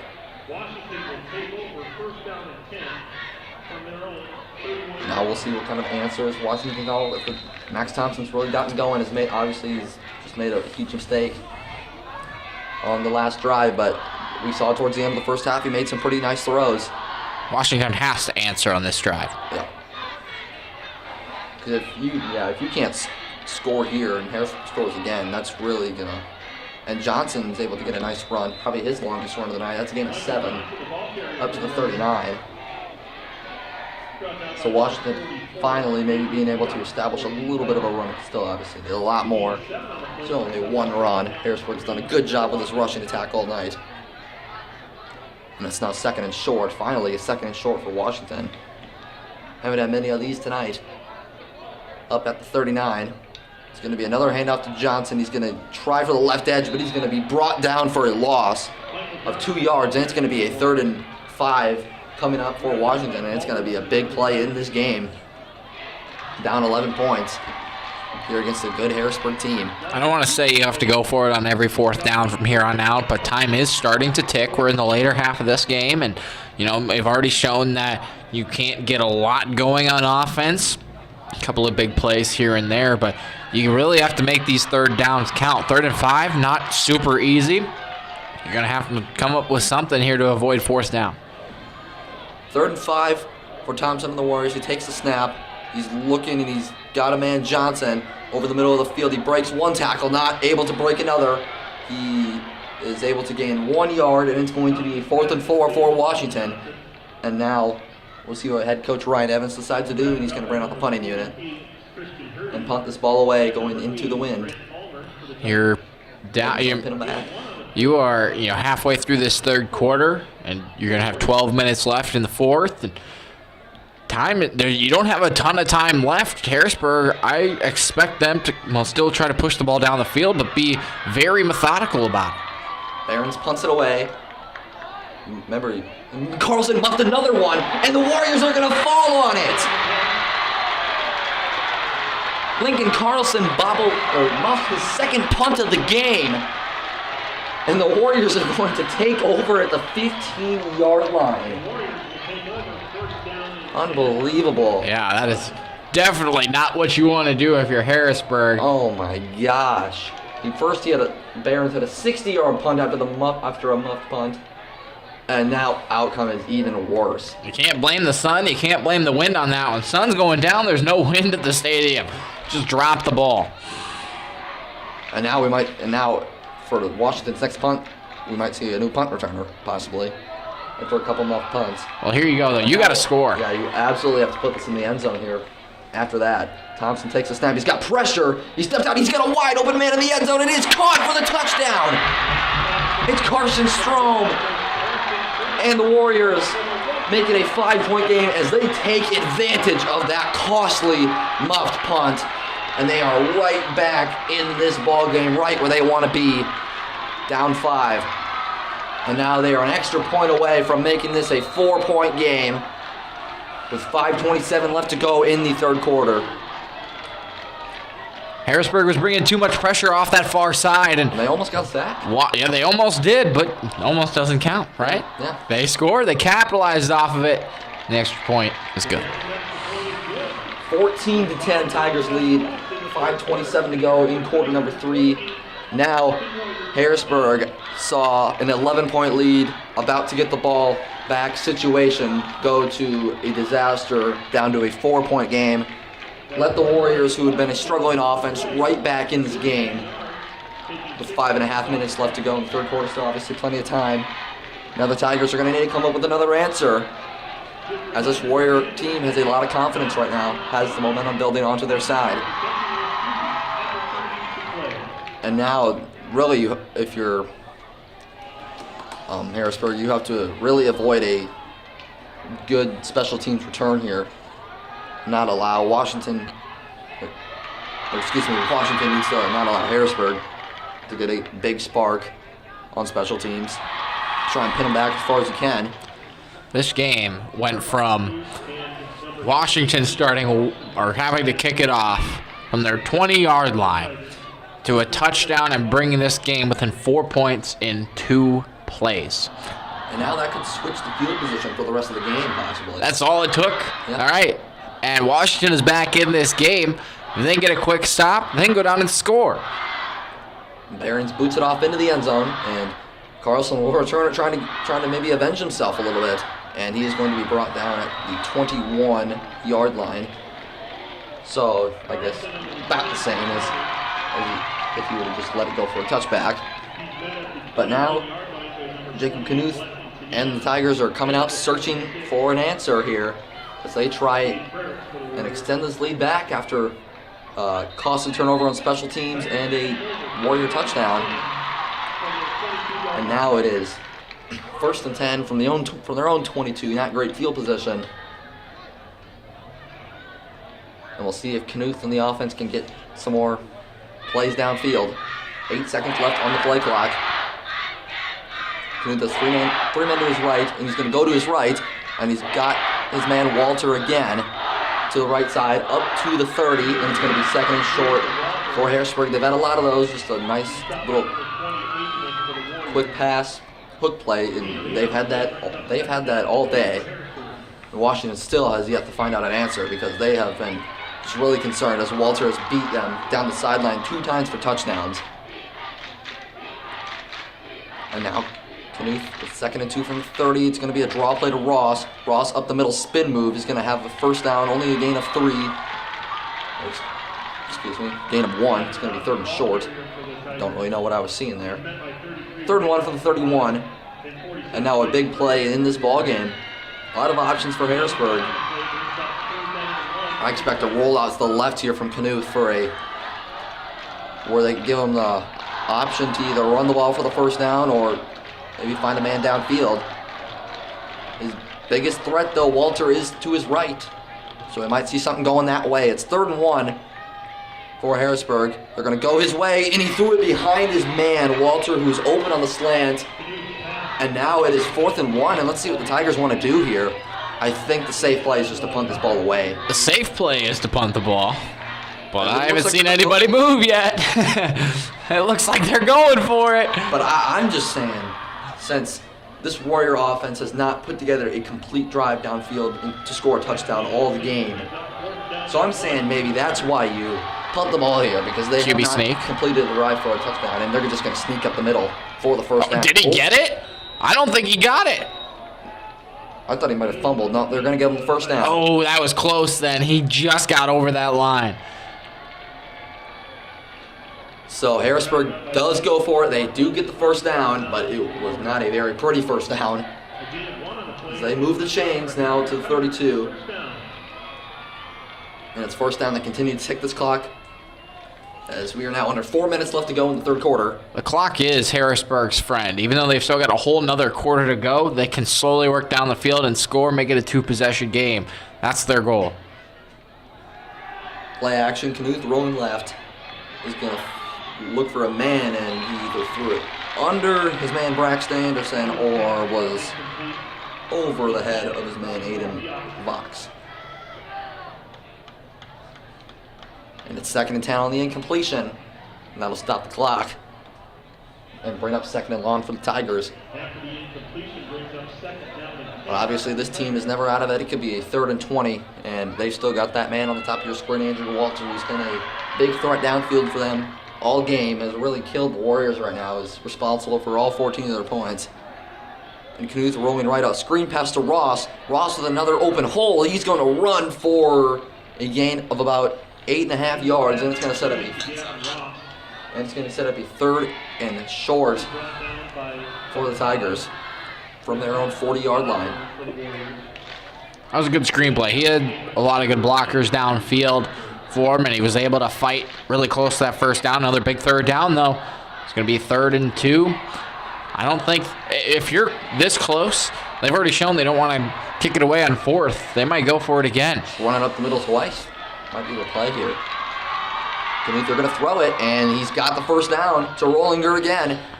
Up to the 47-yard line. It's a gain of 7, enough for a first down. And Harrisburg is getting close to midfield as they pick up a 3rd down. And on 3rd, even both 3rd and short, they're not afraid to throw the ball there. Well, passing is the name of this game tonight. It really is. I mean, you might start to see the run start to develop for Harrisburg a little bit later into this 4th quarter and the end of this 3rd quarter, but they're still sticking to the air. Knuth is going to take it up the middle. He's going to be brought down for a loss at the 44-yard line. Loss of 3 yards. And it is going to be 2nd and 13 for the Tigers. Big play for Washington, and now we'll see if they can finish this drive off with a stop and not allow Harrisburg to get into their territory, which seems like they've been in a few times, but the Warriors, they've kind of held Harrisburg a couple times when they got into their territory. But under 2 minutes left to go in the 3rd quarter. Knuth, 2nd and 12 from the 45. Knuth screenplay to Walter. That's not going for anywhere. A nice tackle by Luke Behrens there on the edge. He's made a couple nice tackles tonight, and it is going to set up a 3rd and long for the Tigers from their own 43-yard line. And now Tigers have completed some 3rd and longs in this game, so this is not a gimme right here. They've still got to work for a stop here. Andrew Walter there on the bottom of your screen will obviously probably be Knuth's number 1 option. He's looking left. He's looking for Walter. Jump ball. It is caught on the sideline. He is going to take that down the sideline inside the 10-yard line. That is just Andrew Walter taking advantage of his size right there. That is a 33-yard completion.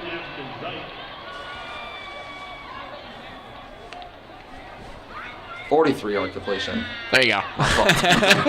Math is hard, dude. I understand, Long man. side of the 50. Long side of the 50. Well, that was, nonetheless, though, great catch. Yeah. Great yards after the catch. And now Harrisburg within striking distance. Now you're in range for at least 3 as well, so the Tigers should at least be able to extend this to a 7-point game. And they hand off to Ross. He's patient, but he's going to be wrapped up for a loss of 3 yards. So a nice bounce back play there for the Warrior defense, and now they got to find a way to hold the Tigers inside the red zone. Now probably one more play. It looks like Hagen's going to come back in. I don't know if he's going to play quarterback or wide receiver here. Looks like he's going to take it under center, or at least out of the shotgun, one of the two. This could be the last play of this 3rd quarter, though. So, again, time starting to run out for Washington. But they still have to execute. And now Jacob Knuth is going out wide here. It's a wide receiver. If we might see just a run here. And he's going to run it left. Tegan is going to keep it. He's going to be inside the 10. Stays on his feet. Inside the 5. They can't bring him down, and he's out of bounds at the 4. Not really sure how that was not a face mask penalty. It looked like maybe a couple of these helmet ended up coming off. So he's going to have to come off the field. There's the replay of it. You can just see he's running straight forward, takes a hit, bounces off of him, and then keeps those legs churning, just driving forward. And yeah, you might have seen kind of a face mask there. You can tell it gets pushed off. And that will take us to the end of the third quarter. We've got an exciting finish here from Howard Wood Field. The Tigers have got it third down and 3 from the Warrior 4-yard line. There's 14-10 Tigers. We'll be back for the start of this fourth quarter. Hello, guests. We are pleased to have you at Following the conclusion of this game, both teams will exit the field immediately. Spectators are required to exit Howard Wood Field immediately. Thank you for your cooperation. Hello, guests. We are pleased to have you at Howard Wood Field. The Sioux Falls School District Activities Department's top priority is and will be the health and safety of our student participants, staff, and spectators as we work to provide activities for the 2020-2021 school year. District administrators have worked with city, state, and national officials to develop the following safety guidelines and protocols for each activity. These guidelines and protocols will provide the opportunity for safety at our activities and ultimately support our primary goal of continuing a traditional school setting in the Sioux Falls School District. Following CDC guidelines, masks are expected for our guests. Please be respectful of others during your visit and as you exit the stadium today. Mingling, socializing, as well as tailgating is prohibited. Observe social distancing, spacing at least 6 feet apart from another group while seated on the bleachers. Small children to middle school age children should remain seated with family before and during the event. Restrooms and concessions are available, but adults should accompany children to monitor proper hand washing and proper social distancing. Water fountains are not available. Please leave the facility today immediately following the event. And as you are leaving, please leave 6 feet between you and the group ahead of you.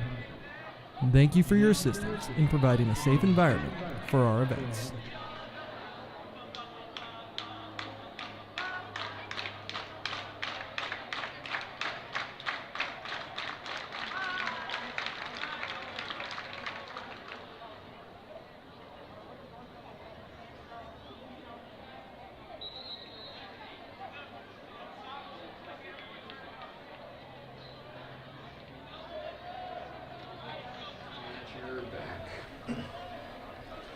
Welcome back to Howard Wood Field for the start of this fourth quarter. Tigers lead 14-10, but are threatening inside the Warrior 5-yard line as we've got one of the biggest plays of this ball game coming up. As Harrisburg looking to at least score points here, and Washington looking to hold their own end here. It's 3rd and 3. Knuth rolling right. He can't get chased down in the back of the end zone. He's got a man for a touchdown. It's Ethan Rollinger, and the Tigers answer the Warrior touchdown with a touchdown of their own, and Harrisburg leads 20-10 after a touchdown on the first play of the fourth quarter. And that is a big blow for this Washington defense, as if they were able to get off the field there and keep that a one-score game, that would have been huge for their momentum. Yeah, good roll out there, good pass, found the open man in the end zone. You couldn't ask for a better drive and a better finish. The extra point from Bryce Soley is almost blocked, but it is good. And that ball is going to almost bounce out of the track. It is 21-10 Tigers with 11:55 remaining, and the Warriors are probably going to need another answer here. They do have all 3 timeouts, which might come back to help them later in this game. But they have to make this a one-score game first, as they're down. And now going back to that, to Washington deciding to go for a field goal at the end of the first half instead of going for 7. If they When could the world have put that changes, in, even if they didn't you put that in, it's still a change 2-score game, and you by probably are looking embracing for a new touchdown here rhythms, anyways. redefining connection, So and maybe, taking less for granted. obviously, You push not through the really uncertainty. the worst decision. Still, And a at good every decision point to take along those the 3 way, points at the end of the first we half. But stand with I you. was thinking if Washington could Because put 7 even when points your up on the board world there at the looks end of the first different, half, this could be our a commitment to the completely different ballgame stays the by same. 7 points. You also look at the interception that Washington Lives here. got back, or the fumble that Harrisburg lost, that they had a chance to get the momentum going again. Then they throw the interception, and they lost it. So, they've had opportunities, and they just haven't been able to quite turn them into points. But, we're still in a 2-possession game with 12 minutes to go. There's still plenty of time. And Washington, they're not out of this one by any means. That ball is fair caught in the end zone by Blessing Tunaya. And the Warriors will start at their own 20-yard line, looking for an answer. And they've played a okay second half on the offensive side.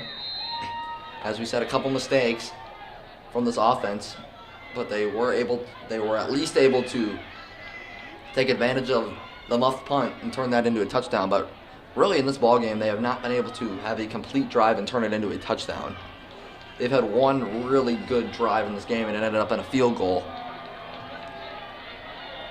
So see if that can change for Washington. Thompson takes a snap, hands it off. Michael Johnson up the middle for about 4. That'll bring up a 2nd and 6. So a decent start to the drive for Washington.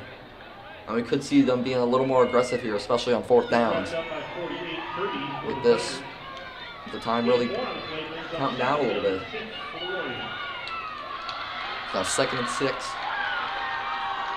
From their own 24, we could see a little Washington pick up the pace a little bit. With time ticking down. 12 seconds left on the play clock. Thompson takes a snap, play action. Rolling left, he's getting chased down, and he's going to be sacked. Inside the 20, down to the 16-yard line, a loss of 8 yards. And that will bring up a 3rd and long for the Warriors. And that is a killer sack there from Max Thompson. Now Washington's going to have to complete a 3rd and 14 to keep this drive alive. And a really critical drive in this ballgame might end up going to waste. Thompson had plenty of time to throw that ball, and he should have thrown that ball away, if anything. But a huge loss, and now they're backed up almost to their own end zone. They're going to have a deep 3rd and 14 here. 3rd and 14 for Thompson. He's just going to go underneath. It's going to be caught by, I think, Strom again. Yeah, it is. It's only going to go to the 20, though. And it's going to be 4th down and 10. Here comes a punt. A punt for the Warrior offense. And now the defense is really going to have to step up. Probably going to have to get a turnover. Interesting choice there by Thompson to go short, but good Punt from again. Veterans is off, and he muffed it again. Carlson muffed it again, is able to jump on it though. And not a great game on the returning side for Lincoln Carlson. Washington was almost able to get another turnover there. Just got to give credit to Harrisburg for tonight. They've done what they've needed to do. The offensive side of things, the last 2 drives, they've scored, and their defense has held up. Now they're trying to shut this one, or shut the door, put it away. And this drive could really put it away right here. A touchdown here makes it a 3-score game, which they'd probably score with under 7 or 8 minutes left. A 3-score, and even if they score on this play right here, if Washington goes down 3 scores, this game's probably over. Unless Washington is able to strike downfield. It's a handoff to Ross up the middle. He'll go to about the 45, gain of 3. That would set up a 2nd and 7. And Harrisburg is obviously a no rush, probably trying to use every possible second here. They don't really need to snap this ball until about the 9-minute, 5-second mark. Set them to use about as much time as they possibly can. Yeah, no reason to go quick here. I mean, they're already broken to the line with 25 seconds left, but yeah, no reason to rush here. You want to waste as much time as you can, and a lot of run plays. Keep the clock moving. They snap it with 18 seconds left, and it's going to be another handoff to Ross. They're going to get a good gain off of it up to the 49. It's going to be 3rd and short inside Washington territory. So the game clock is about 9:06 now. Now is when they really should be snapping the ball for the previous play. They do get a good gain, however, and it's 3rd and 1. And probably another run, as Ross has had a couple pretty good runs on this drive. There's really no reason to be so aggressive with the clock, but you can go down and score and end this game early, try to run up the score a little bit, but you got to get a first down here. And a quick pass to Walter, and he's dropped, incomplete. So a nice tackle, or a nice hit, I should say, there by Matthew Eggman, which probably broke up the play, but I'm pretty positive that Harrisburg's going to be going for this first down here. Unless you really want to pin them deep, they're not going to punt it here, but unless you really wanted to pin them deep, make them drive the field. It is a 2-possession game, but they're going to go for it. He's going to sneak it. Oh, yeah. This is the same look they had last time. They got to load up the middle. Washington does. And he got they're it. going to get the first down. That is just offensive line overpowering defensive line right there. He rushes ahead for 2 yards. Looking like a Nate Stanley, Iowa Hawkeye 5-yard sneak there for a first down. Oh, I tell you what, that's all they did against Nebraska. Just go up to the line, run it quick, and that offensive line, I mean, they were pushing 5-6 yards almost. At that rate, you could just sneak it every time. And Almost. There's Knuth in the offense at the Washington 45-yard line. It's going to be a pump fake, and they got Walter downfield. It is underthrown and incomplete. A good throw, and Harrisburg probably puts that game away. They're not able to take advantage, and that stops the clock. That's 2nd and 10 from the 45. Yeah, I don't know why Harrisburg is reluctant to run the ball. They continue to pass, and you keep the clock moving. You more than likely get some yardage out of it.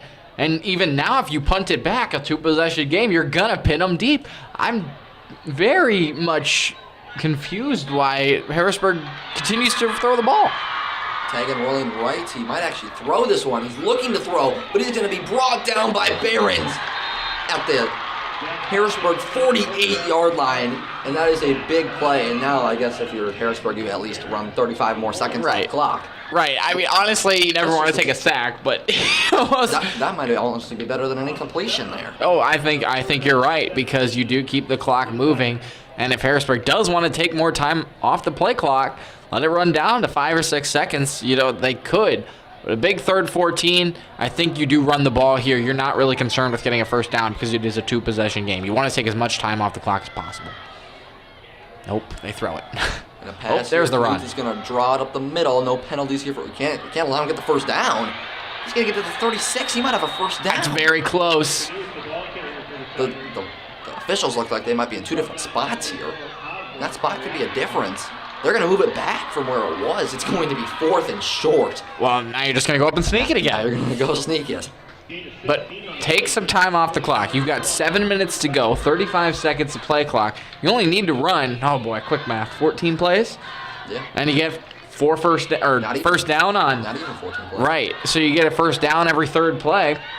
And it doesn't look like they're going to sneak it here. Ooh, interesting decision. It's probably it'd be a gutsy play. They're throwing it. They're going for it all to the end zone. It is caught for the touchdown. Unbelievable. Lincoln Carlson, who has 3 muffed punts on the day, makes a huge catch in the end zone, and Harrisburg just put that game away. That blows my mind. That they have just broken every rule in football. Going for it on 4th down is okay. All right, sure. Now you're not going to run the ball. You're just going to take a shot to the end zone. And why not? I mean, it worked out. Now, if that didn't work out, we're probably sitting here saying, okay, why did you do that? But it worked out. It paid off. It's 27-10. And that likely caps this game. It's a 3-score game with 6 minutes and 39 seconds left. Extra point is good.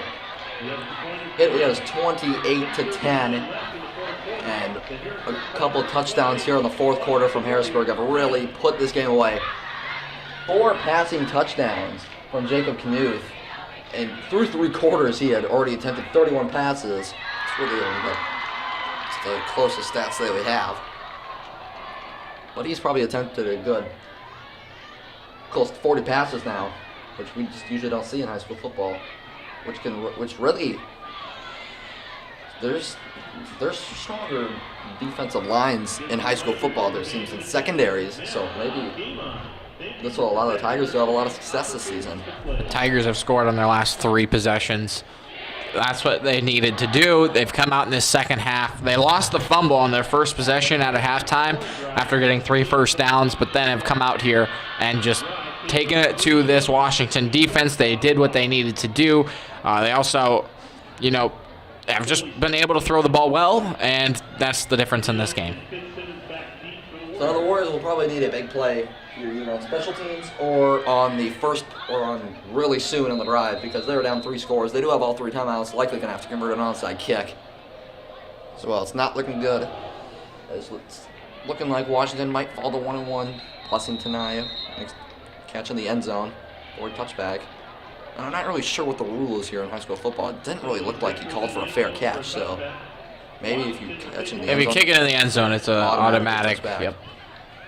Yeah, I wasn't really so sure about that rule. Really de-incentivizes kickoffs, though. I'm a big fan of just getting rid of the kickoff in football and in general, just because. Occasional exciting play. Right, but how often does it happen? And also there's some injuries that can happen. Right. So, yeah, you avoid injury and you give it to them at, the 30, 35. I don't, you can decide where you want to give it, but, yeah, kickoffs do nothing for the game of football. But anyways. Except for onside kicks, though. That's right. That's what. Maybe change there's talk 4th and 15 or so as Carson is Strong makes a nice catch over the middle of the field for a big play up to the 41-yard line. The XFL rules. Yeah, I like that. I like the 4th and 15 onside kick more. I really do. I think it just puts more interest in the game because, let's just be honest, how often is the onside kick converted? Mm-hmm. Right. Rarely. I think 4th and 15 just brings so much just more excitement to the game, and that's still a challenging play, but it's a lot better chances. All right, so it's 1st and 10 from the 41. Play action. I'm pretty sure there will be no more runs, and Thompson is just buried in the backfield there, as that was just an easy sack there. Not really much of a contest there. I know you couldn't. It was Kristen Hurdy in there on the sack. You really can't see it on the screen in this replay, but every single wide receiver was covered man to man on that last pass. Thompson had nowhere to go. The only thing he could do was either throw it away or take the sack. That's just incredible defense tonight by the Harrisburg Tigers. And really, the only touchdown Washington has scored was the off of a special teams mistake.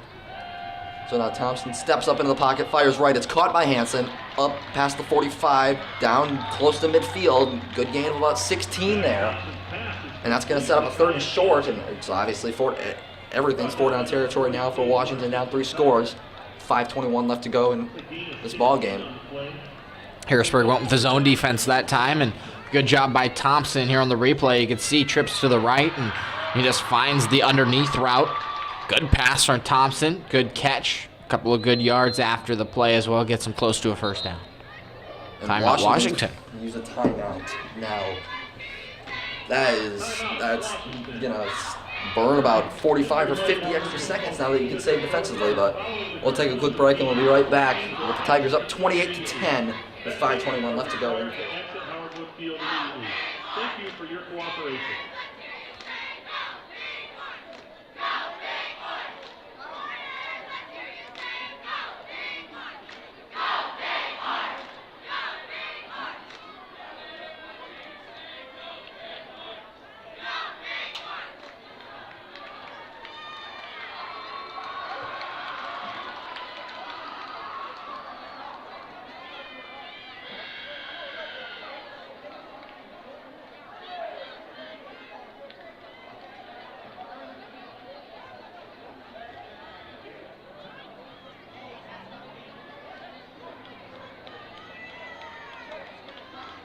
After the timeout, Washington will have 3rd down and 2. Welcome back to Howard Wood Field. 28-10. Tigers lead. 5:21 left to go in this game.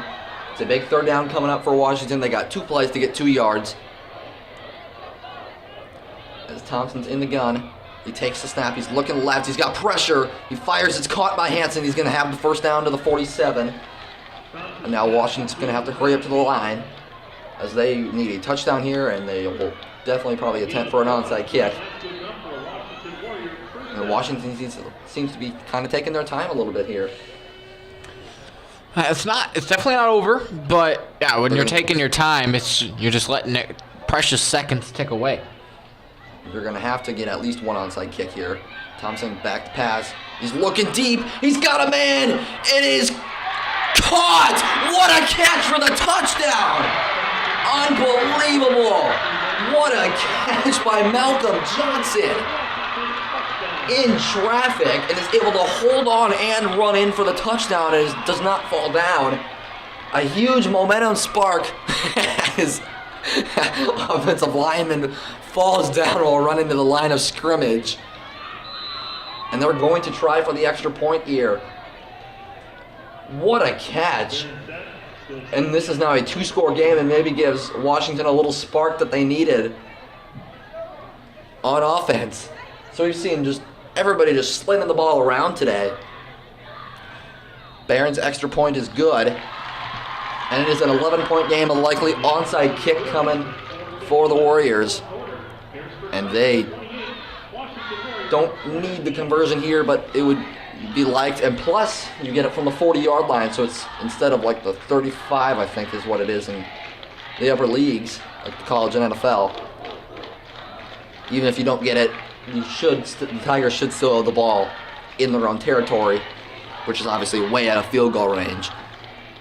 Well, you took the words right out of my mouth. Incredible catch by Johnson.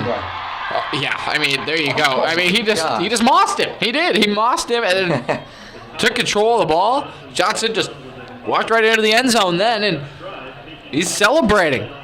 That is a heck of a catch, and an even better job to keep Washington on the ropes. And, you know, they're going to have to get an onside kick here. They're going to have to get a stop, but they're not out of the game. That's what's important. And, like you said, just a great job to get to that ball, make a catch. And the Tigers don't really look like they're ready to field an onside kick here. They only have like 2 or 3 guys to each side here. I don't really know what's they're doing here. As long as you got the hands team out there. At least they do have. They only have 2 guys past the 30-yard line. Oh. They're going to switch sides. What? They can do that? Is going on here? I don't really know if I've ever seen this before. I have never seen this before. Teams switching sides? I don't really know what's happening, but and will they switch sides on? Will Harrisburg take over and go to the what direction is that? Like south end zone? I don't know. Likely an onside kick coming here for Barons. Well, it might be kicked deep. Oh, it's an onside squib kick. Actually, kind of a surprise onside. It looked like he was going to kick deep, but Harrisburg is able to jump on it. That was number 87 for the Tigers, Aiden Foley. I'm still really confused on why the team switched sides. Yeah. Unless, well, this is the way, they just set up wrong. I think they just set up wrong, because this is the way Washington was going. They just set up wrong on the kickoff. So when they switched, it was actually correct. Yeah. That is funny. You don't see that happen too much. 1st and 10 for the Tigers from their own 49. Washington needs a 3-and-out here. It's a handoff to Ross, and he's got a good gain on 1st down up the middle. He's going to have a gain of 9. I don't think Washington should use their timeout right here. Well, that was a really good run by Ross, and it didn't look like Washington was expecting it. I mean, he got 9 yards there, one of the longer runs on his part today, and Washington didn't pile up in the box. They were going to let him run it, And now it looks like Harrisburg will take their time and let it drain every single second off the play clock. Again, 35 seconds, and they'll run a play with 4 minutes to go. That's a maximum of 8 plays, really. Yep. So you get 2 first downs, game should be over. Hypothetically, of course, timeouts and stuff also could interfere, but 2nd and 1. Hand off to Ross, going right side. He looks like he's going to get the first down, and he will. He's going to go down the sideline inside the 30 down to the 28. He does go out of bounds, so that will stop the clock for at least temporarily. And the first down as well will also stop it until they reset the ball. All right, he does go out of bounds. So out of bounds in high school to stop the clock? Don't know if, yeah. Well, then you don't want to go out of bounds. Yep. You might as well just lay down and get the first down and just lay down, yeah. So now Washington can absolutely not really give up another first down. Knuth takes a snap, hands off to Ross. Ross is going to break a tackle and is going to get to the 23-yard line, a gain of 5. Doesn't look like Washington's going to use their timeouts quite yet. And don't know if I really blame them, because Harrisburg's getting some good yards. Don't really want to be calling timeouts when it's 2nd and 5, right. 2nd and 3. You call a timeout, then they get the first down anyways, and Yep. then your timeouts are wasted. So you definitely want to get a stop. I think if you get a stop here, Call a timeout. you probably have to call your timeout. But, clock continues to tick. It's actually 40 seconds in high school. So even more time that is coming off the clock before Harrisburg snaps a play. This play won't get over until the 3-minute mark. Knuth takes a snap. He's looking to throw. He has got a man, Walter, and he makes the catch to the 18. That is going to be really close to a first down. I don't think he got it. He's going to be about Not 2 sure yards he got short, it. a yard or two short. And Washington's going to use one of their timeouts. Yep. So they absolutely have to bring up the line. They absolutely just have to stack up the box here. And they only got one Good left. stop. They have one timeout left, too, so they have to get the stop here right now.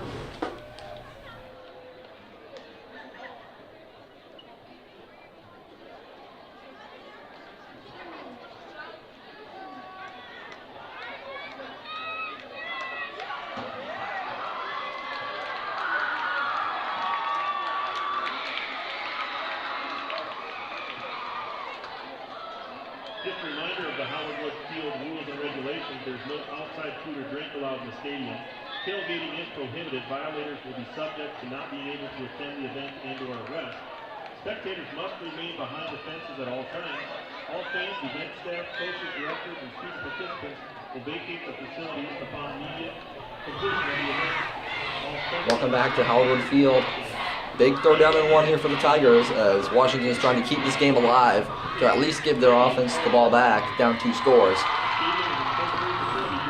As if they don't get a first down here, their offense probably doesn't even touch the ball for the rest of the game. Harrisburg probably just runs it out, unless they run it into the end zone, of course. 3rd and 1. Washington looks like they're stacking up the box a little bit. The quarterback draw up the middle. That's going to be a first down, and that is not probably going to do this game. That's it, yeah. That's it. Game over. But unless the Tigers run the ball here and they fumble. fumble. Right, you got to see a fumble, and then you got to see an onside kick, and then a Hail Mary, and then well, there you go. Then you're winning. But this game pretty much over now.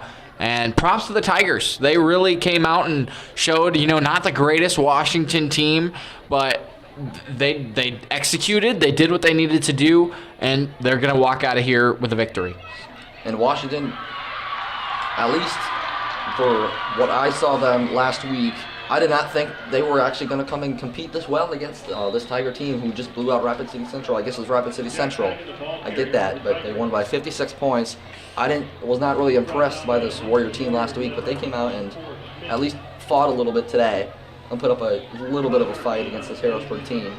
It showed a little promise offensively with some nice catches and throws from Thompson, but Harrisburg will walk away with this win. I really don't even know if Washington's going to use this final timeout or not. We're down less than 100 seconds left to go in this game. Tagan's going to roll left. He's going to go for the end zone. That ball is knocked away, incomplete. And it's going to set up a third down. So maybe if they get a stop here, Washington does use their timeout. Harrisburg's not happy with just running the clock out. They want more, and they're looking to score the touchdown. I mean, they're very close. They're knocking on the door at the 7-yard line, but they are not satisfied. Now with Washington, you get a stop here. You can use your final timeout. Get it back at the minute 15. You never know. You get a big play downfield. Harrisburg, you're inside the 10-yard line. You don't kick this field goal. You go for it on 4 downs. Even if you don't get it, you're probably pinning Washington inside the 5-yard line. So he hands off to Ross. Ross is not going to get the first down. He's going to gain about 3. I don't even think Washington's going to use their final timeout. And it is going to be 4th down. The Warriors will not use their timeout. They will get the ball back. They should get it. Even if they score or they turn it over on downs, they will get the ball back. So with about 40 seconds left to go. Unless they get a first down at the 1 or 2 yard line. They can get a first down. That's right, like within the 1 yard line. So I'm really surprised Washington's not using that timeout. Why not? There's a minute 20 left. You can stop it. Maybe you get a stop with a minute 15 left. And Harrisburg's going to take a timeout here. Let the clock run all the way down. 43 seconds left. So upcoming, the Washington Warriors play the Lincoln Patriots, I believe I saw, and the Harrisburg Tigers. As Harrisburg will improve to 2-0. Washington will fall to 1-1. And it doesn't get much easier for the Warriors. They play the Lincoln Patriots next weekend. And yeah, Harrisburg, in only their second season in AAA, are 2-0, have beat Sioux Falls, Washington, and Rapid City Central. And the Tigers are back in action next week as well. They play Rapid City Stevens, who just got pummeled by Sioux Falls O'Gorman. So that's in Rapid City, so probably a winnable game for the Tigers. And then after Rapid City Central, they play Rapid City Stevens. They play Aberdeen Central. So 2 winnable games here for the Tigers. They have a really good chance to be 4-0 headed into that Week 5 matchup with the Roosevelt Rough Riders in Harrisburg. Roosevelt's going to have a way tougher road to be 4-0 than Harrisburg will. But that could be a good matchup. That could be 2 of the top 3 teams in the state meeting up in a few weeks down in Harrisburg, South Dakota. Roman Wright is Knuth, or tagging one of them. Knuth, throw to the end zone is caught for the touchdown by Ethan Rollinger, a second touchdown of the game. And the Tigers add on to make it 34-17 with 35 seconds left, putting an exclamation point to this ball game. And Washington will get the ball back, but they're down 3 scores. Just going to be garbage time. Might not even see Max Thompson in the game. So the extra point coming from Bryce Soley, who's 4 for 4 on his extra points, and he puts through the 5th one, make it a nice 5 for 5. So it is 35-17, Tigers on top, and we might just see a run here from Warriors to shut it down. So they fought a little bit.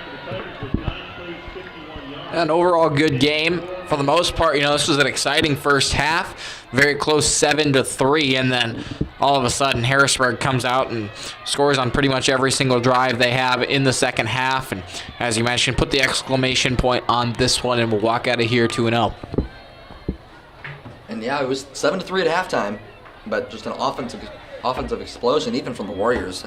Were way better offensively in the second half, as they were able to at least put together some good drives and some big plays downfield. And now it's Bryce Soley to kick it off. We'll see if he boots it to the back of the end zone or if he'll just squib it a little bit. And he will boot it into the end zone. That will be a touchback. And the Warriors will take it over from their own 20. Still with 35 seconds left. It's looking like the backups are going to come into the game here. put an end to this game.